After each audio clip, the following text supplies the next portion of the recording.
a special one from the CEO, Stan coming with the spoon. And your boy, Friday the Southern Band, Charges on the beat. On the spoon to get your information.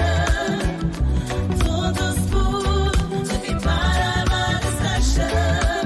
Spoon, spoon, spoon television. Spoon, spoon, spoon regulation. Spoon gonna tell you what is happening in Liberia. Spoon gonna tell you what is happening in Monrovia.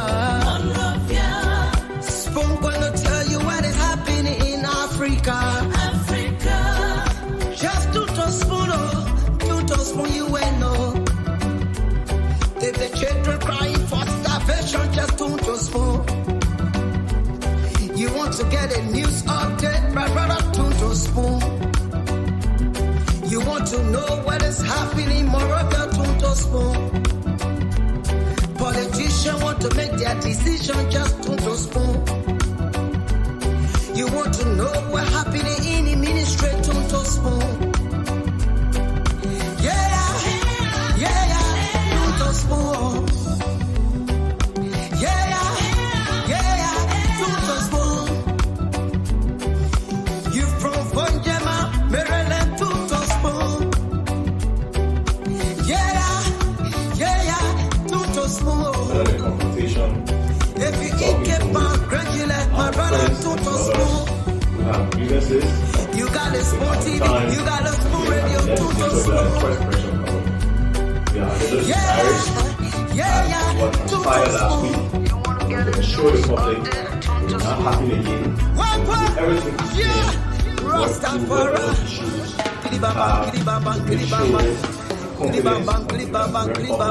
stole in this special government. What I want? Yes, This is a family here, and we will disagree. Sometimes we disagree loudly. Sometimes we take notices of our actions. At the end of the day, the Liberian people is our highest responsibility and care. And because of the Liberian people, we are forced to find a negotiated way out of any crisis that we have. To the extent that anybody was offended by what happened last week, if I was here or embarrassed by it, I think all of the members, all 72 of us, we apologize to our constituents. We will use the next few hours to try to bring the shape of state of the legislature back to where the Liberian people expected. We have good friends all around. This is a disagreement about tactics and attitudes. It's not a disagreement about principle. So based on that, we will. Now, having said that, we've seen the grievances of the other side, and in all fairness, we will be working on a response. So while the grievance is on the record, our response will be on the record. We ask you to stay tuned. Again, the legislature at the end of the day will stand as one body in 55th, as we always stood, even in the midst of our disagreement and our norms. So please bear with us. I will now be taking questions.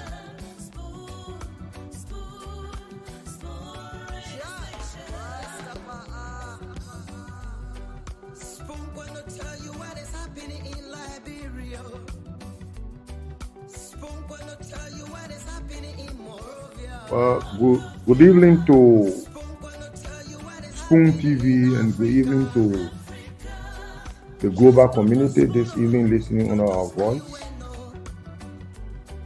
We invited Spoon purposely to make some clarification as it relates to Goje Fonate Kofa assertion in a negative connotation against the House of Representatives members in the following category. We'll be disputing the facts of what he said, clarifying and providing factual information to the world, which has to do with FAR claims. FAR comes are, it talks about budget manipulation, GSC audit, hoarding, accountability, travel to Guinea to have a diplomatic tie for a member of the House of Representatives, lawmakers asking for personal allotments, and Bolivar hotel room discussion surrounding budget appropriation. These allegations will tell me as false and misleading, baseless. It does not have any IOP of truth, but only to derail the reputation of the honorable men of the House of Representatives. So for this reason, we thought it wise to swiftly respond to the alleged allegation against us so that the public will get to know our side of the story. In that light, consistent with our rules in terms of the structure of our organization, it is incumbent always upon our spokesperson who reads the communication whenever it went out, in person of Yan, the promo of district number 1, Nima County. Number 2, sorry, to read our communication debunking the allegation leveled against us. Thank you very much, and I'll turn it over to Mr. Flomo for subsequent reading. Thank you, Mr. Chairman, and good evening to our citizens out there. And we also say we are happy to be on this platform to make the Liberian people fully understand some of the falsehoods circulating within the media landscape. And this is a press release that is intended to debunk Speaker J. Funadi Kufuor's misleading statements on Spoon TV last night. The recent assertion made by Speaker J. Funadi Kufuor on Spoon TV regarding alleged budget manipulation, audit interference, bribery, and unsubstantiated claims about lawmakers and diplomatic travel are grossly misleading and must be addressed with the facts. 1. Budget manipulation. And we need to set the record straight so that everybody can be aware. Contrary to Speaker Kufuor's claim that more than 7 million United States dollars was moved through his budget without his consent, we think there is a lie. The Liberian budget process is transparent and adheres to established procedures. No request, absolutely no request, for disbursement can be made to the Ministry of Finance without the expressed approval of the owner of the budget line in question. Moreover, quarterly budget performance reports are routinely submitted to the legislature, including detailed reports on its own budget performance. So is the Speaker saying during those periods when those quarterly budget performance reports were presented, he did not go through them to know that people are taking money through his line without his consent? Liberian people, you need to know someone when it's not saying the truth to tell the president that he's not saying the truth. We don't even have to come through this process, but for the sake of clarifying this issue, we have to speak to that. Speaker Kufuor, who previously served as Deputy Speaker and operated a standalone budget, was fully aware and approved all movements of money within his budget. It is impossible for such funds to be withdrawn without his consent. His claims of budget manipulation are simply unfounded, as all financial allocations undergo a rigorous approval process of which he is fully aware. The Speaker is an educated person, well educated. Is he telling the Liberian people that money is going through his line and he's not following the movement of money? Amen. 2. The GSC audit hoarding accountability. Speaker Kufuor's statement about the General Auditing Commission audit are false and an attempt to deflect blame. The GSC was formally invited to conduct an audit of the House's finance on March 17, 2024 through a signed engagement letter. The GSC team began the audit process in April. However, under Speaker Kufuor's instruction, the auditors were shockingly asked to leave the Capitol building, stalling the entire process. So the Speaker, who he and his cohorts are passing around saying that the guys who want to remove me, they are against audit. Why should he be the one to stall the audit process? If Speaker Kufuor truly had no role in halting the audit, then why has he not taken any steps to restart the process since his return in April 2024? His actions have cast a cloud of suspicion over the financial management of the House. We challenge the Speaker to take responsibility for stalling the audit, which was in the interest of transparency and accountability. The third point we also want to respond to is he claims that lawmakers ask for personal budget allocations. And we think this is also baseless and unfounded. They claim that lawmakers approach Speaker Kufuor to place money in the national budget for their personal use is a complete fabrication. No lawmaker has made such a request. In fact, it was Speaker Kufuor who, during his campaign for the speakership, promised to allocate 1 million per district for lawmakers to implement projects that have not been delivered on. It is deeply concerning that the Speaker is resorting to deception to distract the public from his inability to fulfill his campaign commitment of putting $1 million to each electoral district for projects. The Speaker shamelessly again said there is a special room at Boulevard Palace Hotel where people meet during budget appropriations. This is also shameless and is an attempt to distract the public from the crux of the matter at hand.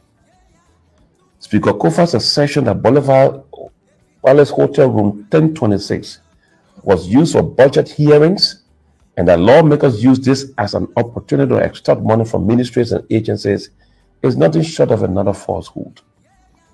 These statements are an act of desperation intended to divert public attention away from the Speaker's own questionable financial activities. If any act of budget manipulation was ever done, why did the Speaker not launch an investigation, obtain the facts, and take appropriate action? It is on national record that during 2 fiscal years, Speaker Kufuor, then Deputy Speaker, was allocated $2.6 million, but he pocketed $9.7 million, an excess of over $7 million that has yet to be accounted for. Therefore, if any budget manipulation occurred, it was done by Honorable Kufuor, and he must be held accountable. We stand by our call for the Liberia Anti-Corruption Commission, the LACC, to immediately launch a thorough investigation into Speaker Kufuor's financial dealings, which violate the Budget Transfer Act of 2008. Another baseless count: travel to Guinea for diplomatic ties, which already exist between Liberia and Guinea. So who the lawmaker will request money for this purpose? And why would the Speaker approve such a request? Speaker Kufuor claimed that lawmakers requested to travel to Guinea to establish diplomatic relations that already exist, and to solicit money from the Guinean government is another falsehood and a false accusation. Liberia maintains a healthy and long-standing diplomatic relationship with Guinea, as evidenced by the operation of the Guinean embassy in Liberia and the recent presentation of credentials by the Guinean ambassador to President Boakai. This absurd accusation only serves to damage Liberia's international standing and is indicative of the Speaker's irresponsible leadership. Our conclusion. And our conclusion is a call for Speaker Kofa to present facts and not to sit on the radio and fabricate and lie to the Liberian population. We, the members of the House of Representatives, urge Honorable J. Fonadi Kofa to bring forth verifiable facts and evidence to support these claims, rather than engaging in reckless rhetoric and public platforms. His appearance on Spoon TV was riddled with falsehoods that tarnish the reputation of the House of Representatives and the government of Liberia. His use of invectives on public radio further demonstrates an acute lack of leadership and decorum, undermining the dignity of the office he holds. Such behavior is unbecoming of a leader entrusted with the responsibility of guarding the nation's legislative body, and it reflects a troubling disregard for the standards of professionalism and accountability that Liberians expect from their elected officials. We, members of the House of Representatives, are calling for his removal and will remain steadfast in our quest to restore sanity, credibility, and honor to the House of Representatives by procedures we have established to remove him. The time has come for Kofa to answer for his actions, and we will not back down from this mission to uphold the integrity of the Honorable House of Representatives. And this press statement that I've just concluded reading is signed by Representative Samuel G. Koga of Nimba County Electoral District 5 on behalf of members of the House of Representatives, Monrovia, Liberia. Thank you so much.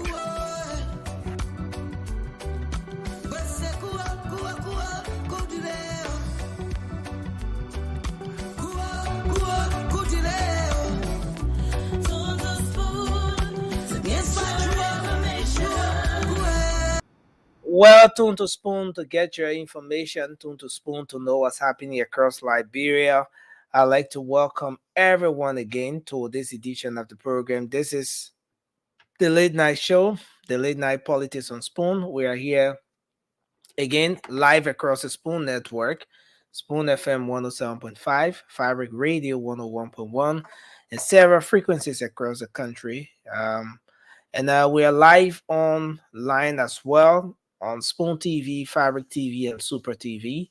The late night show is where we bring you the updates that afford you the opportunity to have your say on those different issues after bringing you some critical analysis on those issues here every night. So again, I'd like to welcome everyone to the show tonight. Thanks for joining us. Please share the show as you come on tonight in your different group chats on your Facebook timeline. We appreciate that if you were to, give the program some shares tonight.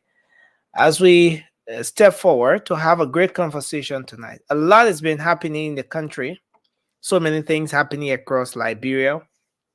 And of course, we thought to come on here tonight, as always, to have some of those conversations that are tailored to the national growth, the growth of our country, the forward march of our country, because we all want to see Liberia do better.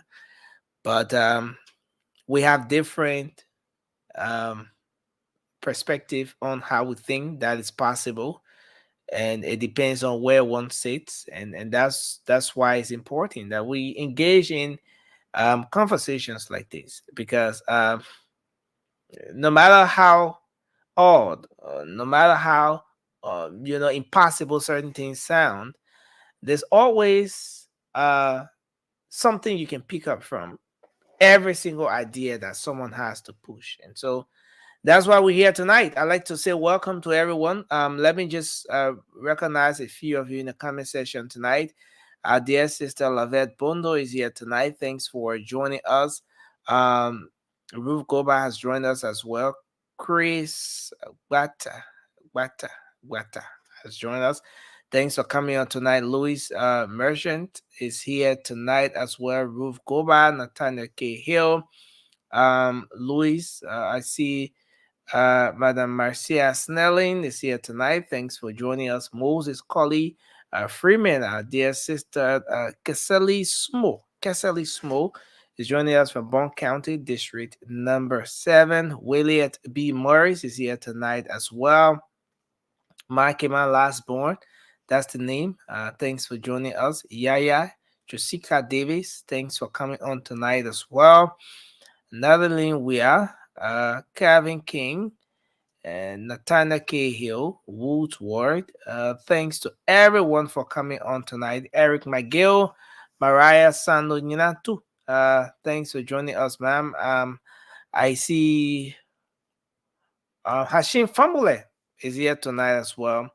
And Edward Peel has joined us. Francis Rare is here tonight. Thanks to everyone for coming on. Let's hope we can have a great conversation tonight talking about the different things across the country, the happenings across Liberia.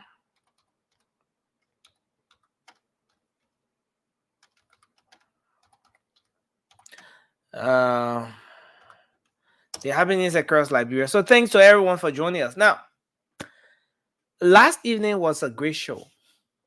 We had a great conversation talking about some of the happenings across the country. And yes, following the appearance of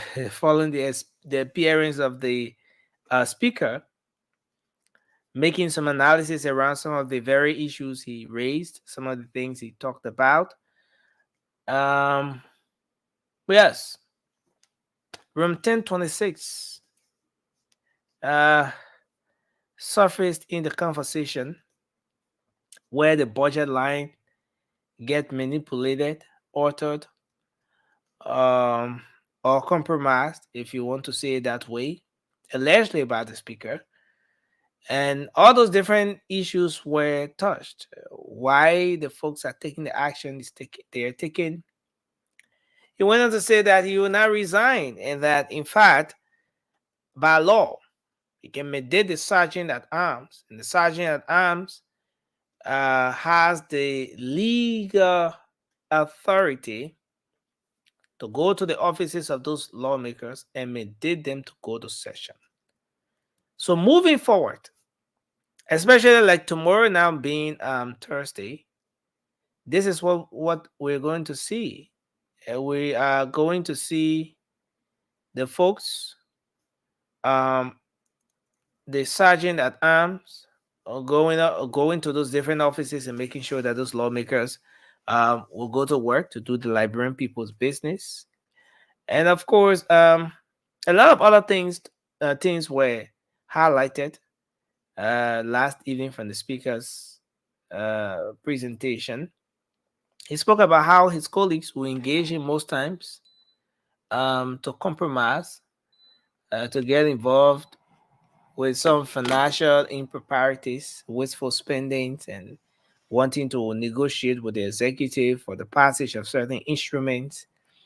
And he had always said no. But then today, we saw a statement coming from those lawmakers seeking the removal of the speaker. They had a very elaborate press conference today where they highlighted the need for the government, specifically the LECC, to investigate some of the allegations made by the speaker. Because some of those folks are saying, in fact, what is captured in their release is that they are saying that some of the things the speaker said are not true. They're saying that the speaker brought the body to disrepute. They're saying that the speaker needs to be investigated. They came up with a whole, listing of some of the things that the speaker said that's not true. And so they're trying to make their case here. And it's getting to a point where Liberians are getting so much concerned, trying to establish as to who's saying the truth. So we're going to move on with the conversation tonight, and with a whole lot happening across the country. A lot of you must have followed when the president today visited the UL, the University of Liberia. There were some of the student leaders there trying to prevent the activity. But well, the president was finally able to make his way, and he launched the first doctoral program at the University of Liberia. And this has been considered a major milestone when it comes to education in Liberia. And yes, so that program was launched today, first doctoral program at the University of Liberia. In Bomi County, there are reports coming up that teenage pregnancy is increasing. The young people, 16, 17, 18. Okay, no, yeah, 16, 17, 18, all those teenagers. The people are getting pregnant in their numbers in that part of the country. For what reason? But the teenagers, the number of teenagers getting pregnant in Bomi County is increasing. Some people are attributing this to the failure of the parents to provide proper guidance for the kids. Why others are saying that this, why another report is that the kids have just decided to not listen to some of the very guidance that the parents are trying to provide. But the hospital, the government hospital in Tottenberg, is one of the places where those pieces of information or the stats are being collected from, because the number of those young people, teenagers that are going to that hospital to give birth is increasing. 16, 17, 14, 15 teenagers getting pregnant in their numbers. Mobile is from Bomi County. I don't know if when Mobile was in Bomi County, these are some of the things that were happening there. As to whether it was Mobile and all of those people who started this entire activity that has exacerbated to this point. You know? But Mobile, it's good to have you on the show tonight. Thanks for joining us. It's a great thing that we can come back to have another conversation tonight on the late night show. Yeah, So thank you. Yeah, go ahead. yeah. So just the final one, and then we can move on to the rest of the conversation. The Liberia National Police has taken a very strong decision on some of our employees. They've investigated. No, I mean, I'm not talking. You know, those are the yeah.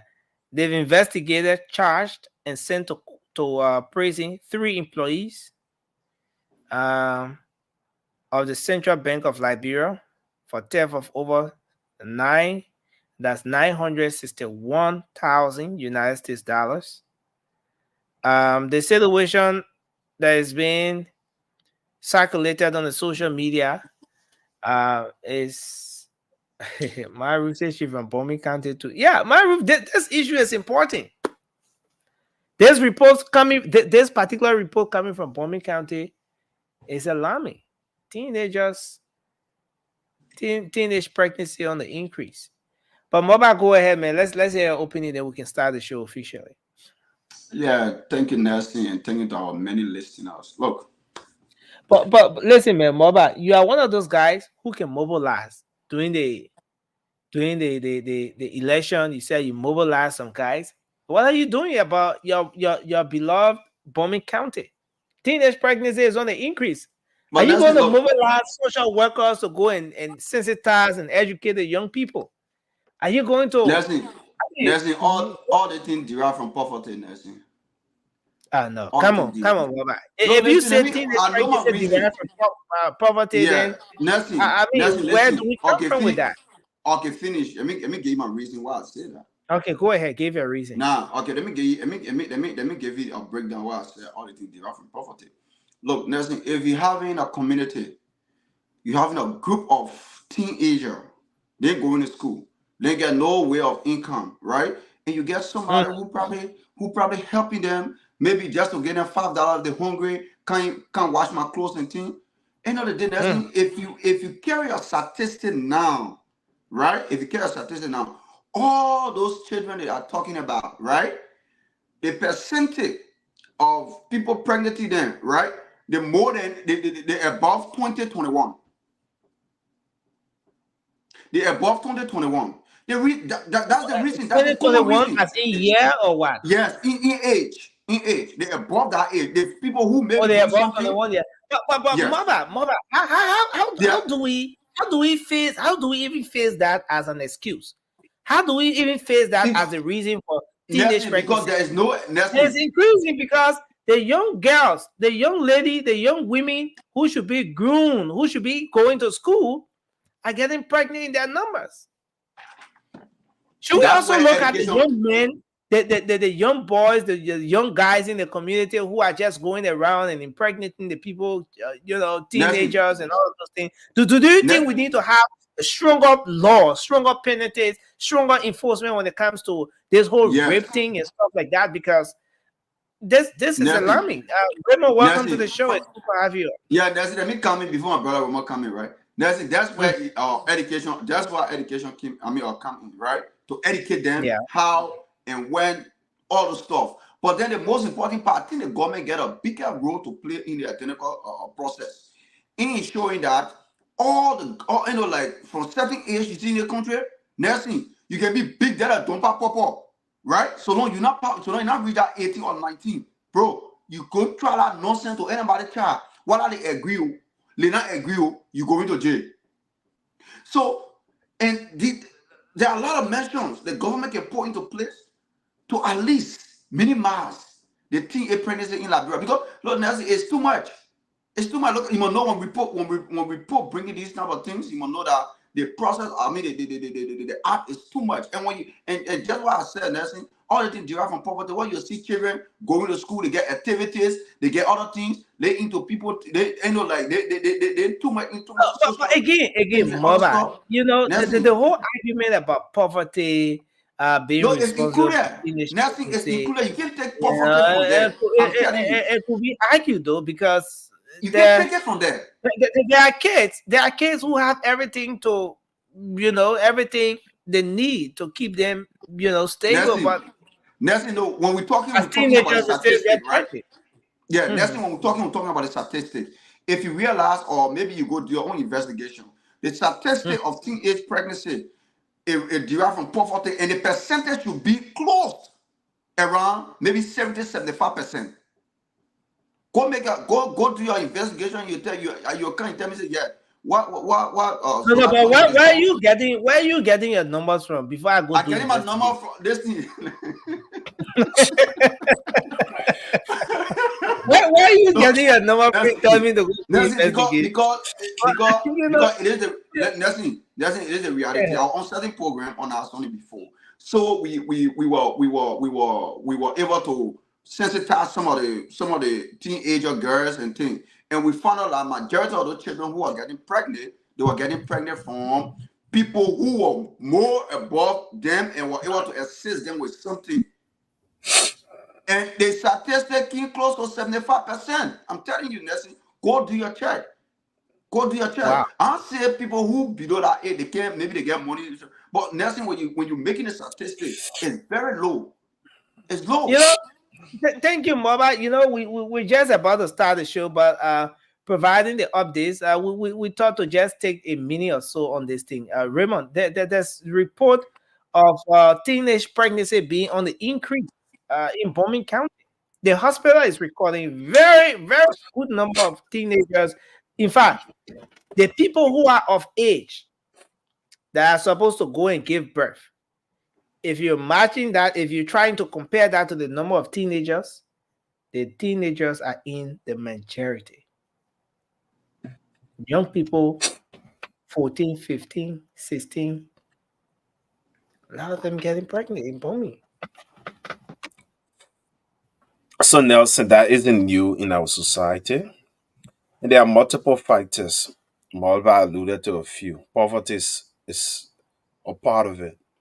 And I'm speaking from a place of information because when I work in the NGO sector, I ran a program at the Children Assistance Program called the Youth Drop-In Center. And one of my program was catering to teenage mothers. And Nelson, the issue goes beyond the mothers to the kids. Kids who are born to teenage mothers suffer a lot because the mothers are not prepared to cater to those kids. We even had a school program for those kids. So I got first-hand experience with what you're talking about. And it's so serious. Poverty is a part of it. Most of those kids who are victimized comes from homes who the parents can be fully in charge because they are vulnerable to something called poverty. And so the kids are left to biologize society for a lot of things, including some men in society who would take advantage and abuse them. So Marba was right. The laws have to be enforced strongly against these people. We need to have programs at the Ministry of Gender to identify these people and go after those because teenagers don't get pregnant by themselves. There's someone. If it's another teenager who pregnanted them, you can't hold a teenager, liable for those things. But if it's an adult, a grown adult, someone who understands and the child hasn't reached consent, and you take advantage to you saw Nelson, the issue of a teenage pregnancy goes beyond just the mother. The mother life, yes, because she needs to develop. She needs to become a better individual to contribute and give back to society and to life. Then she's being held down by the child, taking care of an entire human being. And all of the costs and other associated things dealing with a child, bringing up a child. So part of her life is taken up. And the child she got to cater to, she's not brought up enough to cater to that child. And she's dealing with other issues like poverty. So it does increase poverty, it doesn't help. Because in order to bring a child to this world, you got to be prepared for the child. And we're living in the 21st century. To bring up a child is costly. I got a child. It's not cheap. And especially if you must give the child a chance to life. Give them all of the food, all the nutrition, all of the Raymond, medication, the shelter.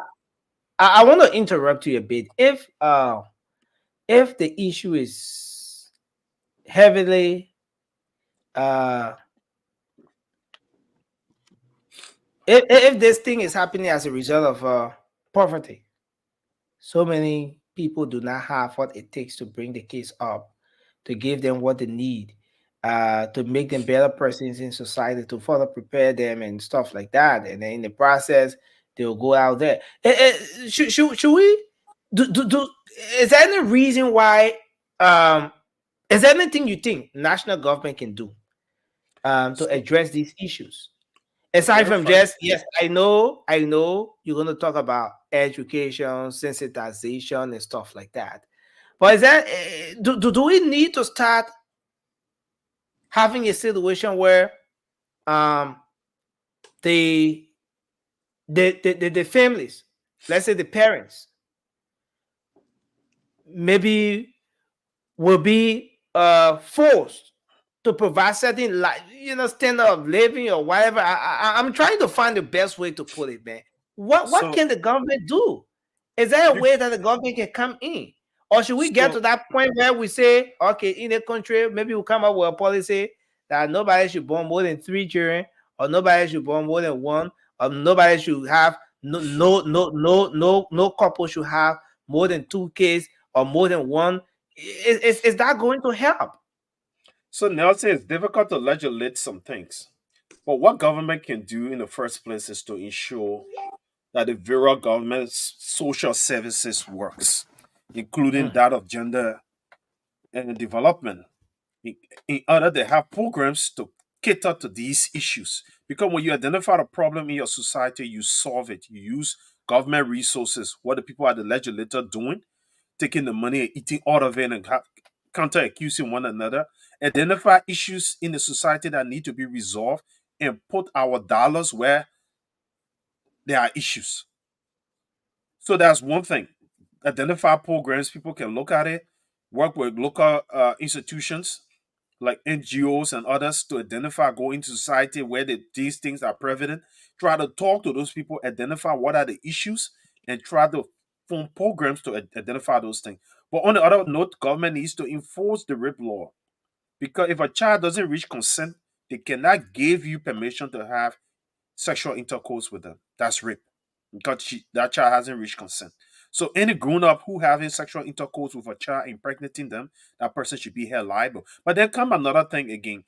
If this person go to jail for this, because it's a tricky thing, and this person should be parenting a child, and this other teenage child. So there's the real thing to cater to this thing is sensitization, awareness, especially to parents. But Nelson will come from. But Raymond, in some cases, the both parents are teenagers. You know, I got the point where Moba said most of the people who impregnate the teenagers are people in their 20s, sometimes even in their 30s and above that, and they will take advantage of the kids because they have maybe little cash, they can give them something and just to get them. But I mean, so what happens? Our program, what we did. Yeah. So just to learn on this one, what happens in the case? What exactly do we do in the case where the both parties are teenagers? So Nelson, what our program did to address those things was peer education. Go into these communities, have core groups, community groups, and discuss it. Even have conversation with parents. Because the thing about the issue is, people call it call to nature. But as responsible people, we need to do something called self-discipline. Not everything you desire to do, you should do. Like today, the issue with drugs addiction. People want to be entertained. They go to entertainment drugs. And now it get them hooked up and now their lives are ruined. So we need to address these things by having a conversation with these group of individuals, people in that segment, identifying those issues and having a conversation with them, workshops and the likes, and identifying these things and dealing with it at the root. Because you cannot put a teenager in jail because that child hasn't reached consent. They're not an adult. So the law can hold them liable for impregnating another teenager. But where an adult who has reached consent have learned a lot from life, you can hold them liable. But again, it becomes a tricky thing. Because you, as much as you want to solve a problem, you do not want to create a problem.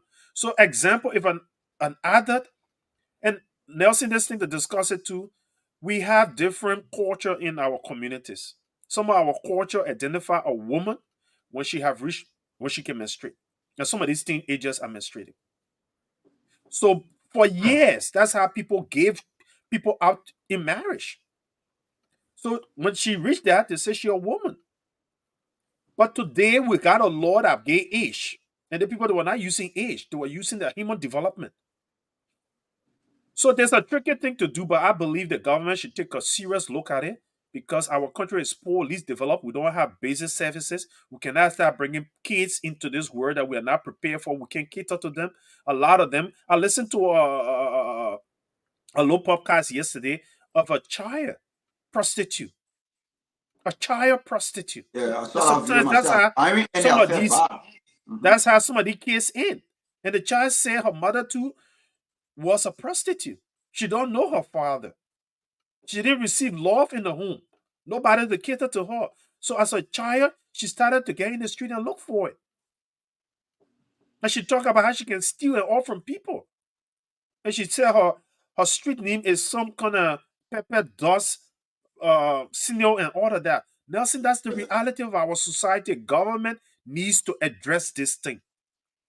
And I'm glad that you could bring such a thing up for us to talk about it. But every one of us in society need to do something about it. If you live in a community, you see a child like that, you are grown up, counsel the child.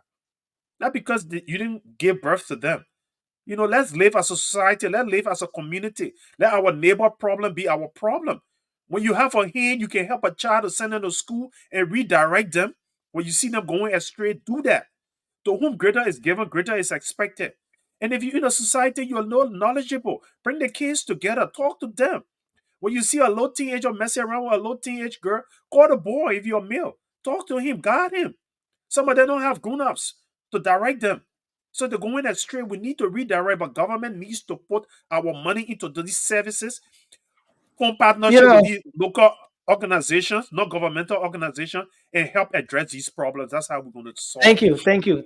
Raymond, I want to hold you there because we're about to get into the heated conversations now. But sometimes it's important we take a look at these issues because these are the real issues affecting the ordinary people down there. Imagine a grandmother who has been abandoned with her grandkids. This grandmother will have to go and sell in the market, sell her small teenager for the grandchildren to survive. Some of the parents of those kids, they have something else going on. Some of them, the only hope is the grandmother. This grandmother is more concentrated on providing for the kids, on making sure that the kids can eat every day. While she's out there looking for ends meet, some John Brown goes and take advantage of some of those little girls, 15, 14. Next thing you know is that the girl is pregnant. The grandmother in the first place doesn't have an idea or sees the entire court process as something that is going to be a long haul, it requires money. I ain't get money. Next thing you know is that after John Brown has abused this child, look for something like 500 or 300 USD or 30,000 Liberian dollar, they go and give it to the family, they compromise. Meanwhile, the child has been raped because the child hasn't reached a consent age. But this is troubling because from Bowman County, even the hospital is reporting, the government hospital is reporting that the number of teenage pregnancy is increasing. But Peter, I end up on this one, so we transition.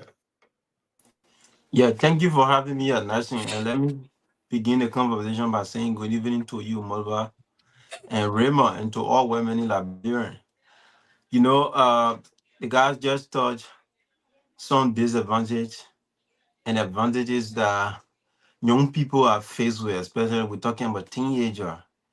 And I can remember once upon a time I talked about people inventorying their time into things that benefit them. On the average in Liberia, in as much as we acknowledge the fact that we are in a challenging economic times as a country, and that has not only been restricted to this period of time we found ourselves in. That has always been the case in Liberia. But what can you do as a youthful society? Because when you look at being a youth, the advantages you have is time, energy, and freedom. What are some of the busiest things that you're doing with those busiest things? You talk about time, energy, and the freedom that you have. We understand that there are more parents out there, like you talk about instances where a parent will be out there looking for a daily birth for her children or his children, right? So in that period of time, you have to give your time to something that will and you lead to positivity. But there are a lot of things we can point out that lead to teenage pregnancy. And you talk about the fragile security system or the law that's not being implemented to serve as a deterrent to some of these things that has been happening. Like you talk about compromising cases. We've seen that over the past period of time. And Raymond stressed your point. The culture in various communities it is too somehow in some community the culture being then practiced. And when you do sociology at a certain point, they talk about culture inheritance. The culture you bring out a child with, that's the culture they're gonna go by, and sometimes it lead them to the wrong side of life. So there are a lot of factors we can discuss right now as relate to what has been the increase of. We are talking about Bowman County. You go to other country, you get report from there. So basically, what I think we can do as a people and as a country, it is about educating our young people, continuously talking to them, because when you talk about support to young people has not been something that government in totality have always been looking at, right? There are limited support to the youthful society, but we as youthful society needs to wake up and do some of the necessary things to not be, carried by our friends, to not be carried by a man social activity, because when you check off factors that are lead to teenager practices, these are some of the things. Not only hunger, I think the brother talk about hunger. That could be one factor as well. But these are various things that make young people out there being, not consenting to a age that they should be involved into those kind of things that they usually get into. So I think it's a whole lot of issue that everyone need to take responsibility, like Raymond said, to get a child out there, talk to children, invent your times to doing these things to educate them that you need to do that to protect yourself from being useful, being useless to society and being useful to society. So I think it's a whole lot of conversation on nursing. It's a good thing that we discuss some of these things too, because for our society to get to where we want it to be, the youthful society has to be productive. If we don't have a productive youthful society, we got a lot to do. I'm glad that we're back to discuss Mama Labrador. Thank you very much, Nassim. Thanks a lot, Bila. And But Nelson, before we leave, this falls on the lap of the Ministry of Health and Social Services and Gender and Development to do a lot more about this. They need to have social workers into our various societies. They need to gap data, and they need to find strategies to addressing these issues. And that has to do with working with other local NGOs, because there are people trained in Liberia to do these things, but they need the funding in order to have programs to address some of these things. yeah. So thank you, Raymond.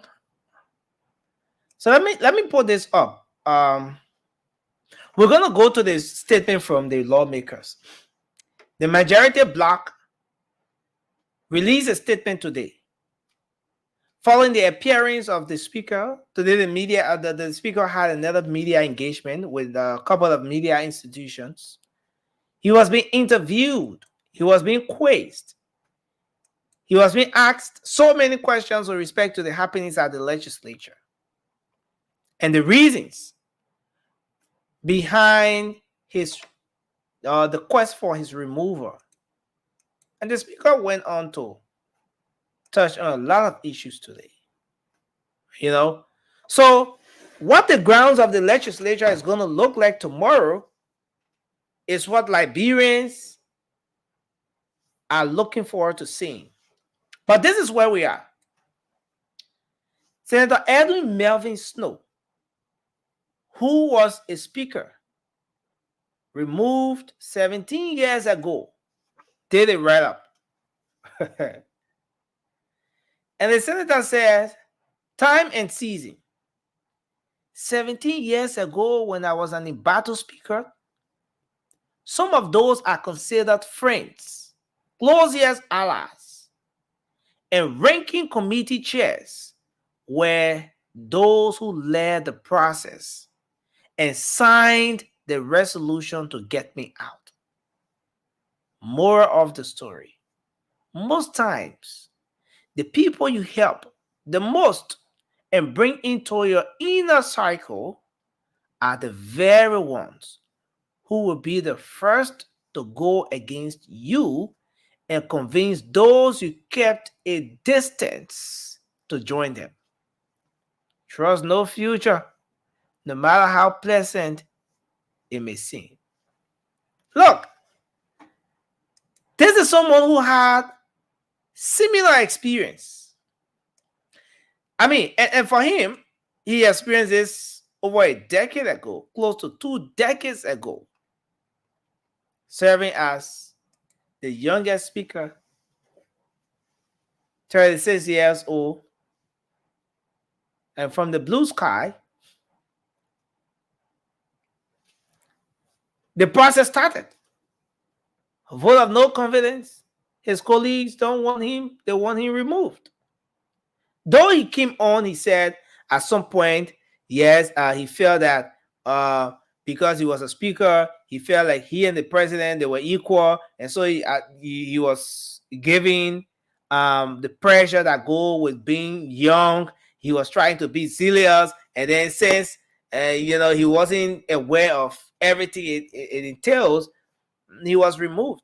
He pointed accusing fingers at the former President Ellen Johnson Sirleaf. Well, but that's besides the point. But the question tonight is, why is Senator Snowe coming up with this issue at this point? What has he seen? Now, a lot of you who followed everything that's been happening, you're very much aware that Senator Snowe has made it public that he supports the speaker. He supports Speaker Funati Kofa. He's a supporter of the CDC. He remains that. But he's doing this right up. He's talking about betrayal at the legislature.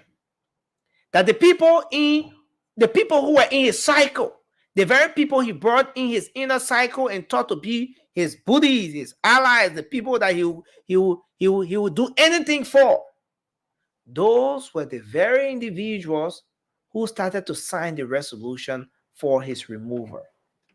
Is he saying to the current speaker that the current speaker doesn't have this? Is this a message to the current speaker that some of the people who are still supporting him now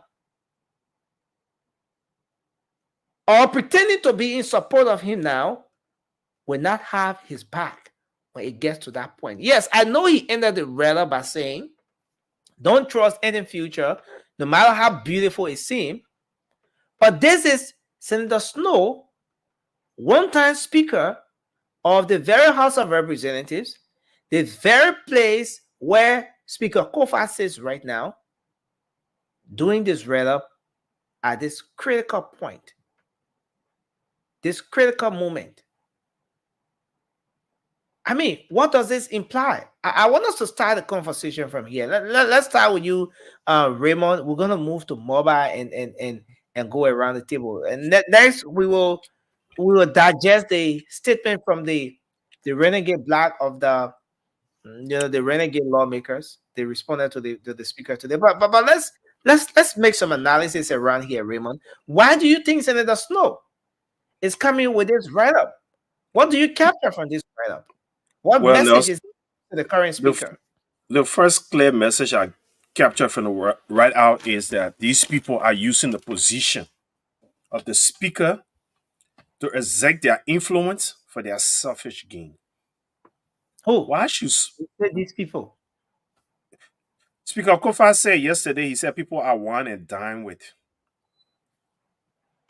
Snowe said people who you call friends and brought into my inner circle. Look, the office of the speaker are not your inner circle.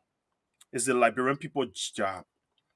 And your colleagues are equals who choose you to be their head. You are first among equals. It's not anything that you're entitled to. It's a privilege to serve. And when they understand this, they will serve with dedication. But when they want to use the position to take due advantage over the Liberian people, to exert their power for their own selfish gain, they will sound like this. I want to use this opportunity to condemn Edwin Snowe for making such a statement. The position of speaker is not your entitlement. It's a position. And Raymond, yes, and I like the way you came in on this one. But again, maybe you're being too hard on the lawmaker. He said, some of those are considered friends, closest allies, and ranking committee chairs. Ranking committee chairs. Now, one thing to establish here is that as a speaker, once you sit in that position, you can decide the fate of a lot of your colleagues, who serves on what committee, who goes where.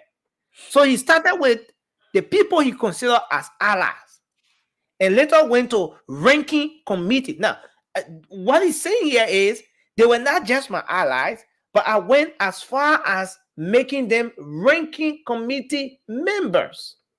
I gave them the opportunity to get in leadership. Mm-hmm. And that's what I'm speaking to the abuse of power. You want to bring people and put them in position so that they are loyal to you so they can kiss the ring. That's an abuse of power. You got that position to serve the Liberian people, and it should be based on merit basis, not to bring people closer to your inner circle so that they're loyal to you and so they can prefer your political ideology.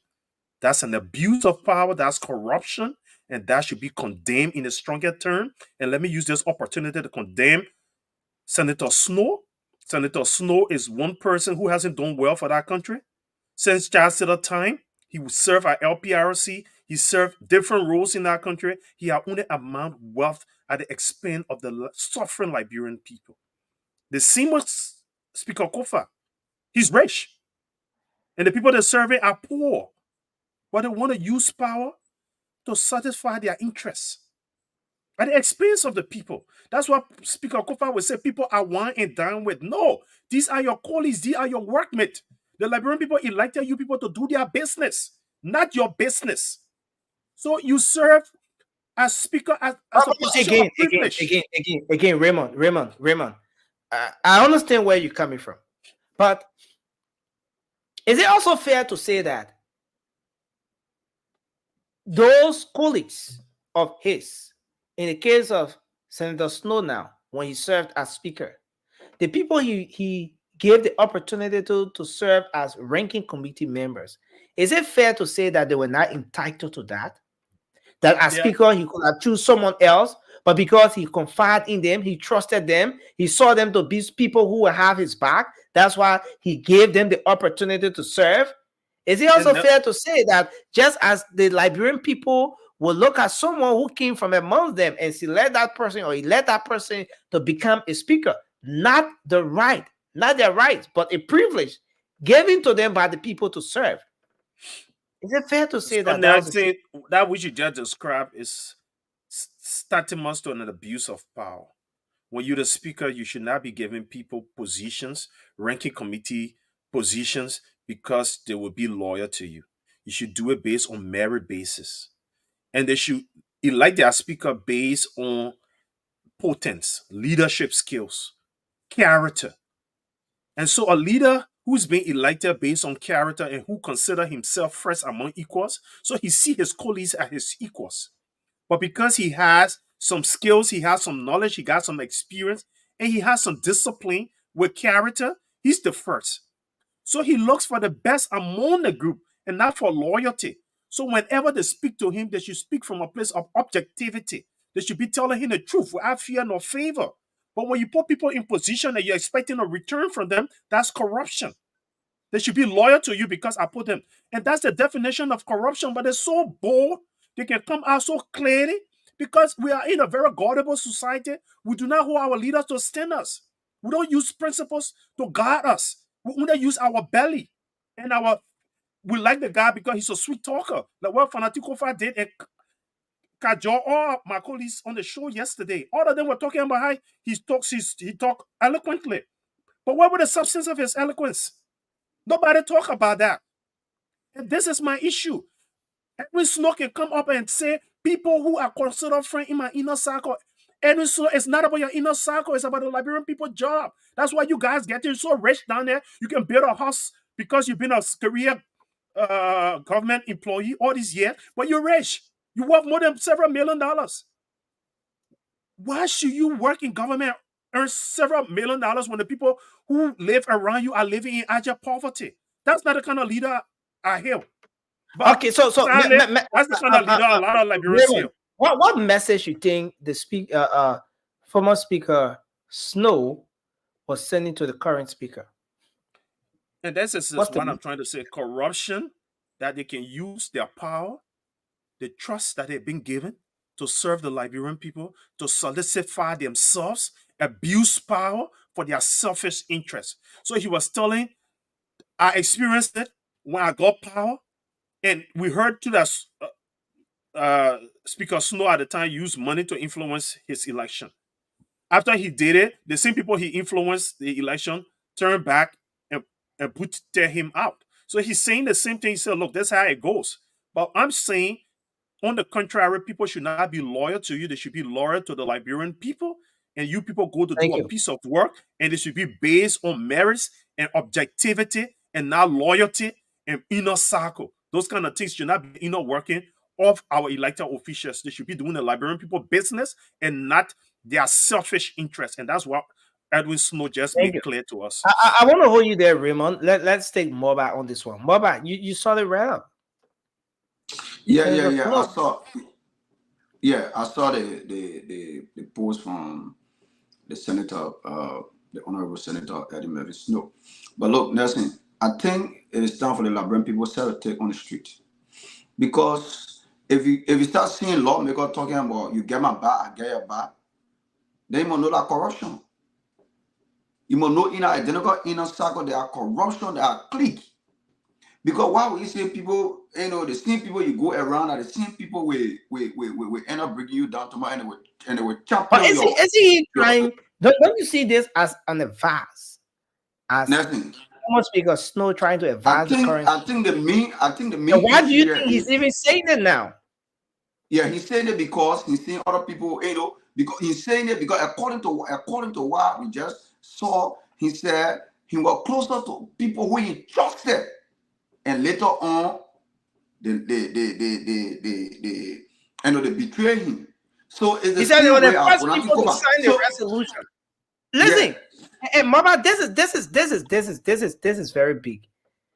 He said some of those are considered friends, allies, and ranking committee chairs were those who led the process to sign the resolution to get me out. They were at the forefront. They were the main people. I mean, this wrap-up is very deep. Very deep. You say the people you bring their inner circle are very close. Ones who will be the first to go against you. But Nelson, take some keywords like help. Why the speaker helping? You're doing Liberian people job. That's help the most. That's another way of saying corruption. Help the most. Help the most. Talking about help the most. Bring in the inner circle. What's the most issue about the inner circle? So Nelson, look, when we breaking down the entire post today, for me, look, Nelson, from day one, the entire House of Representatives have been a curse to the Liberian people. Because, and today I listened to one of them saying that the reason the Pope will not take over there because he said you're bringing $1 million to each lawmaker for their county development fund. 1 million. Look at that type of thing. So all that thing get together because they're getting it, all that thing part of. And when they get it, what they will do is that free money. So Nelson, they are click that people in, they will push you. You will get together. But the money can, you know what the problem can come from now? When the money can, then somebody won't click only their one, then the loss come up. That's what been happening in our house. So the only thing we can tell the Liberian people, it is time for them to stand up. Nelson, there's no way you can go, there's no way you can. I understand the post. All in the same circle of Funati Koba, he's trying to get a broad, because it happened to him. So he's trying to tell Funati Koba the same people you think, and he mean that in a same CDC people. Listen. Does this suggest, Moba? Does this suggest that even the speaker right now is disappointed that some of the people in his inner cycle are betraying him? Of course. And probably, and let me give you a little bit, right? I mean, at the same topic, but let me just go to the positive side of that scene. So sometimes it can be on the positive side, you help people. And you understand? Maybe the person can need you on certain maybe campaign, you help them with finance, they ask you, you elevate them, you carry them, put their hand up. So that you want to probably should, probably include it in an identical post. But that same person you help, at the end of the day, that person is staffing you from the back. So you see, so all the things come together, and Funati should be one of the victims here in the scenario. He should be one of the victims here, and get people who today he probably is saying that they convert Zoom or what's on comfortable Zoom. He thinking like, oh my God, so the person I did this for the person, and the person and I realize that the person is against me. So it's just frustrating, but it's not in the negative side. Nursing. So some of these things, when we talk it this way, that will balance it. That will balance it. And not when he talk about interest, when he come with interest, and then we'll be discussing about the horse. Let me be real. When you talk about maybe interest and other things, then we'll be discussing about the horse. But as long as he's talking about probably in generalizing, help people and the people staffing, so probably that was the same impeachment process. There was no due process, and all the one and that resigned because he felt that people was not attending this. Yeah, but again, Nelson, we all got to come. That's the reason why we come every day to elect the man of the Liberian people. And as we go further, we'll dive into the press conference of the anti-removal. Yeah, we're gonna go to the press conference issue, but let's get Bila on one quickly. Bila, you saw the post from the senator. Let's say take your analysis on this issue. Thank you. You may not like Senator Snow because of his, somehow you would say, hypocrite politics in Liberia to maneuver away from being his representative to senator. And successfully, the brother have been successful in Liberian politics. But even the very Joseph Boaga we support, he got Gracefield, that they graduated from the same high school, around him as a minister of state. That is the interest. That is the man who he believes that they can collaboratively work together to get Mama Liberia at where we all wanted. He got Mr. Coney. He got a lot of advisors that he think that those are friends that have been there for him over the past period of time. So in politics, there are one thing you cannot erase. Sometimes we don't see beyond the box. I know we want to be professional, want to see Liberia from the more patriotic and nationalistic standpoint. But there are one thing you cannot erase in politics is believing in people who you think you can bring around you to do the job. Basically, it should not be restricted to their interests. I like what Mulbra talk about the issue about people coming around to be helped with policies to get our country from. If you saw the speaker yesterday gave him a revelation about people who he trusted with committing works that are even part of that committee, that are even part of that resolution signing. That is to take. I don't think the speaker meant basically that he gave a committee to corrupt, but committee are set up to do the Liberian work. But if people want to come with your self-grip paranoia, there where we come out to criticize some of the things that you want for yourself. But in a Harvard legislators representative, there are one thing, the issue about finding interesting people to do the job, I understand that it should not be on the basis. I have not always go for the issue about, yeah, he's my friend. He should come, let's do it. The person should get expertise. The person should get the basic understanding about where you appointing him to do that job. And over the past time, the legislative politics, like I said, one thing yesterday, it's a society bush. And there's a whole lot in that issue of it being a society bush. Because you will not see the reality about these guys until we heard about this agreement that they are not holding on to. That's why you're going to see people explaining story about their friends, how their person went with their committing money. But you will not see this coming up on an ordinary day until when they have these kind of a conversation. So what Senator Snow posted was to enlighten or to remind the minds of the speaker that this thing you're into is not about you being a speaker or you feel that you should trust a group of people. It is about telling you that those that you have the kind of a confidence you in, they can let you down anytime. If you're not doing anything that they think you should do. So what the speaker can do, and where I am seeing this whole conversation, the Senator Snow post from, it is for the speaker to put yourself in that space where you can do the job for the Liberian people on a holistic basis or in generality, right? Not to restrict yourself to certain set of people. Because at the end of the day, that very group of people you're restricting yourself to, they might let you down. So here's the thing. You must have all of your disagreement as to how some people has been in Liberian politics. But don't forget to know that this senator we're talking about is a student of politics. He understands the terrain very well. For me, there are certain people in Liberian politics, the likes of Musa Ability, the Snow, those guys have been a key point of factors of our country degrading, going down the drain, because they know how to play their politics from the self-greed angle, self-greed perspective, not what the country can get.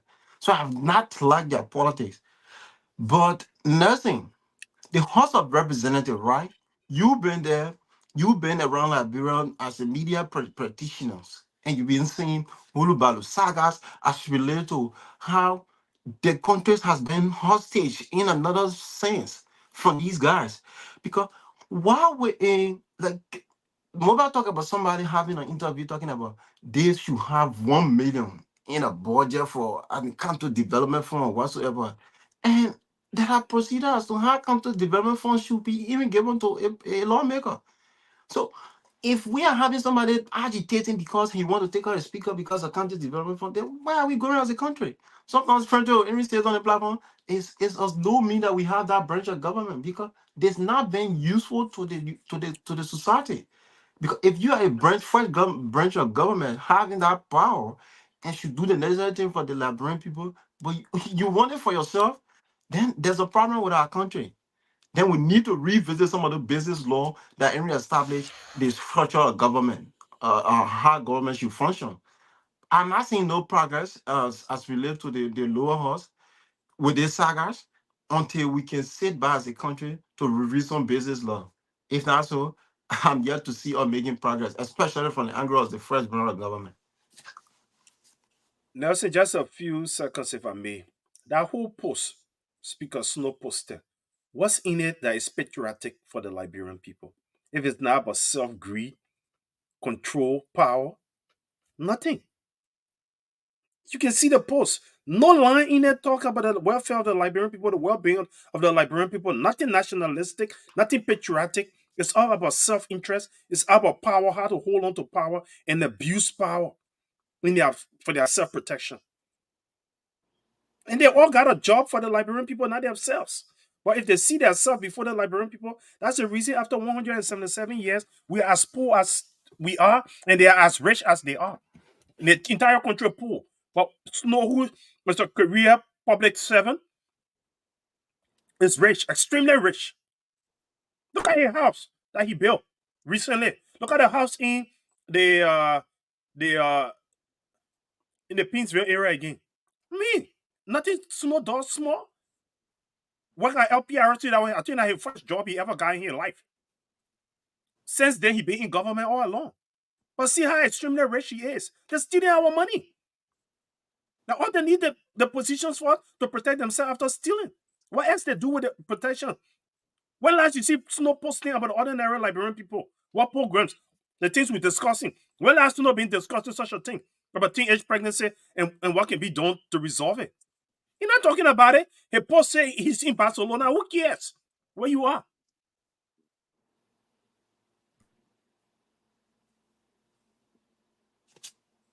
Sorry. I want to hold you there. I want us to go now to the response from the lawmakers today to the speaker. Yesterday, the speaker addressed a lot of issues. He spoke on wide range of activities, the unfoldings there at the legislature, at the House of Representatives. Today, some of his colleagues are saying that some of what he said were not true. They've come to debunk some of the points made by the speaker. Now, I want us to take this clip one step at a time, and let's hope we can make the most of the 1 minute we can have each to bit by bit digest what those lawmakers are saying here. I want us to start from this point in the clip. Let's see if we can start from here. Okay. So let me get this coming on.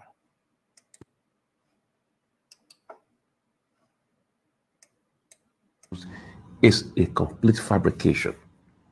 No lawmaker, which was in the interest of transparency and accountability. The third point we also want to respond to is he claims that lawmakers ask for personal budget allocations. And we think this is also baseless and unfounded. They claim that lawmakers approached Speaker Kufuor to place money in the national budget for their personal use is a complete fabrication. No lawmaker has made such a request. In fact, it was Speaker Kufuor who, during his campaign for the speakership, promised to allocate 1 million per district for lawmakers to implement projects that have not been delivered on. Look, guys.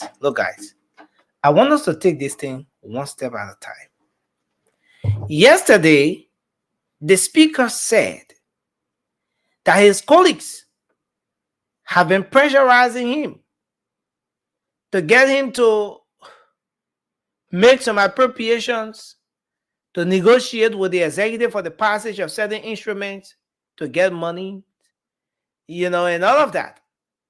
But his colleagues today are saying that, in fact, it is not true.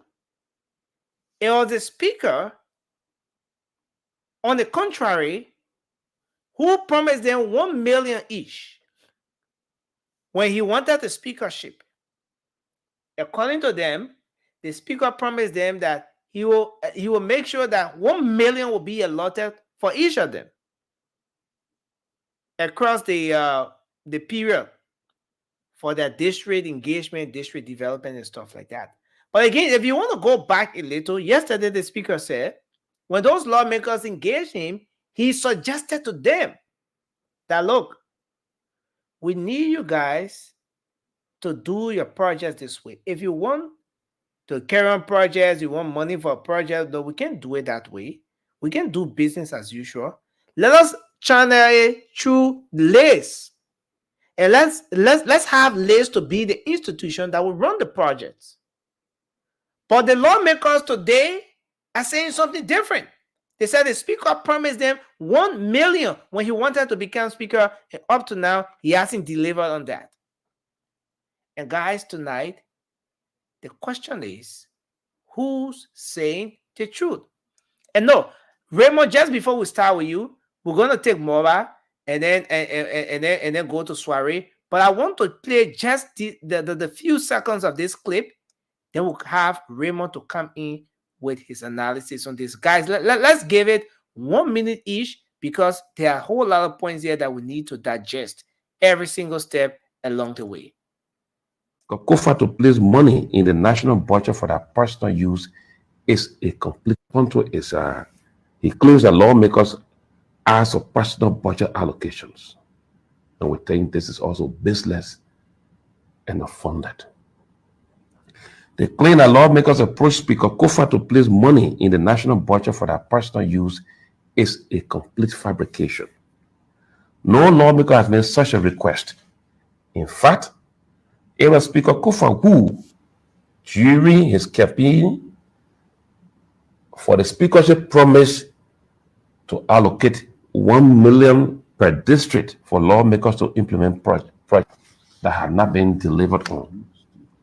So, again, the question is, was that the reason why they elected him? Was it because of the promise that 1 million was going to be allotted? Does it now fall in the purview of the legislature? Okay, yes, we know the legislature makes allotment, and that the executive, will craft the budget and stuff like that. But let's start the analysis around this. Raymond, your take on this issue? Who's saying the truth? What we're getting now is allegation and counter allegation. So when I was frustrated yesterday, when I listened to most of my colleagues on this panel talking about Speaker Kufuor revelation. What revelation with no evidence? Allegation. So let's consider it allegation and counter allegation. But let's take context clue. Under Speaker Kufuor leadership, legislative project left from 30,000 to 100,000. That's a quantum leap. So when they say Speaker Kufuor promised them $1 million, if you consider the consistency of 100,000 for 6 years, that's going to be 600,000. That's going to be 400,000 short of $1 million. But who knows whether he was going to step it up to 150,000 later when the budget improves. So it's very possible you can see what their allegation makes some sense. And again, I'm going to use another context clue to do this thing. When something happened, when multiple persons say the same thing and a fewer persons say one thing, because there are several sides to a story. There are usually two sides, but some other people argue there are three sides. There's the pros, the cons, and the truth. And other people say that the pros and the cons. The other person, for me, say this is how it happened. The other person again say this is how it happened. But more people who are in the House of Representatives, they say when alligator come from under the water and say Toto married to senior, you can say that lie because you weren't there. We're not in the inner workings. They're telling us what's happening. But the majority bloc is saying one thing against the speaker. And in this context, the jury. We are under the spectators. We're under in the seat of the court. We're not the jury. We're under watching the investigation ongoing. They got a right to vote on this matter. So whatever they say stands against him, especially when they're in the majority. But again, I would agree with them because I saw from 30,000 the Liberian people condemned and criticize 30,000 in the budget for legislative project. But we see a quantum leap from 30,000 to 100,000. So if they said Speaker Kofa promised them that, and we saw that Speaker Kofa won with a thin margin of 4 persons, the margin of 4 votes. So that was a very close election. So he had to say things to convince other people to go his way. And those who want money... But Raymond, if that is something to go for, then should the Liberian people trust anybody here?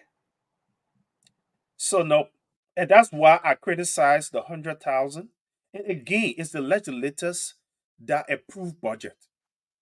The executive proposed the budget and they approve it. And their authority, the guy to approve, and everybody in the executive that implement the budget, they got oversight over these people. So they put the money in the budget for the people, and they make sure the people do the works of the Liberian people. So they're easily able to abuse those things. And we heard yesterday, Speaker Kofa even saying he could call the room number, and he told us what happened. And he's a lawyer. He's aware. He knows that they're abusing the Liberian people budget process. And Speaker Kofa did nothing when he under the heat of being expelled from his position. He can come with this. He's not a whistleblower. That's not revelation. This is somebody fighting for himself.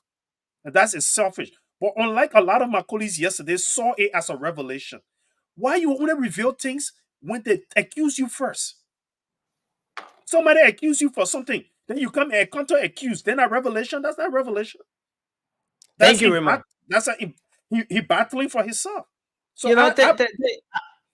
I want to hold you there, Raymond. Let's bring Moba in, and then we're going to bring Soiree, and then we'll bring the next clip on this issue here. Go ahead. Yeah, Nelson. Look,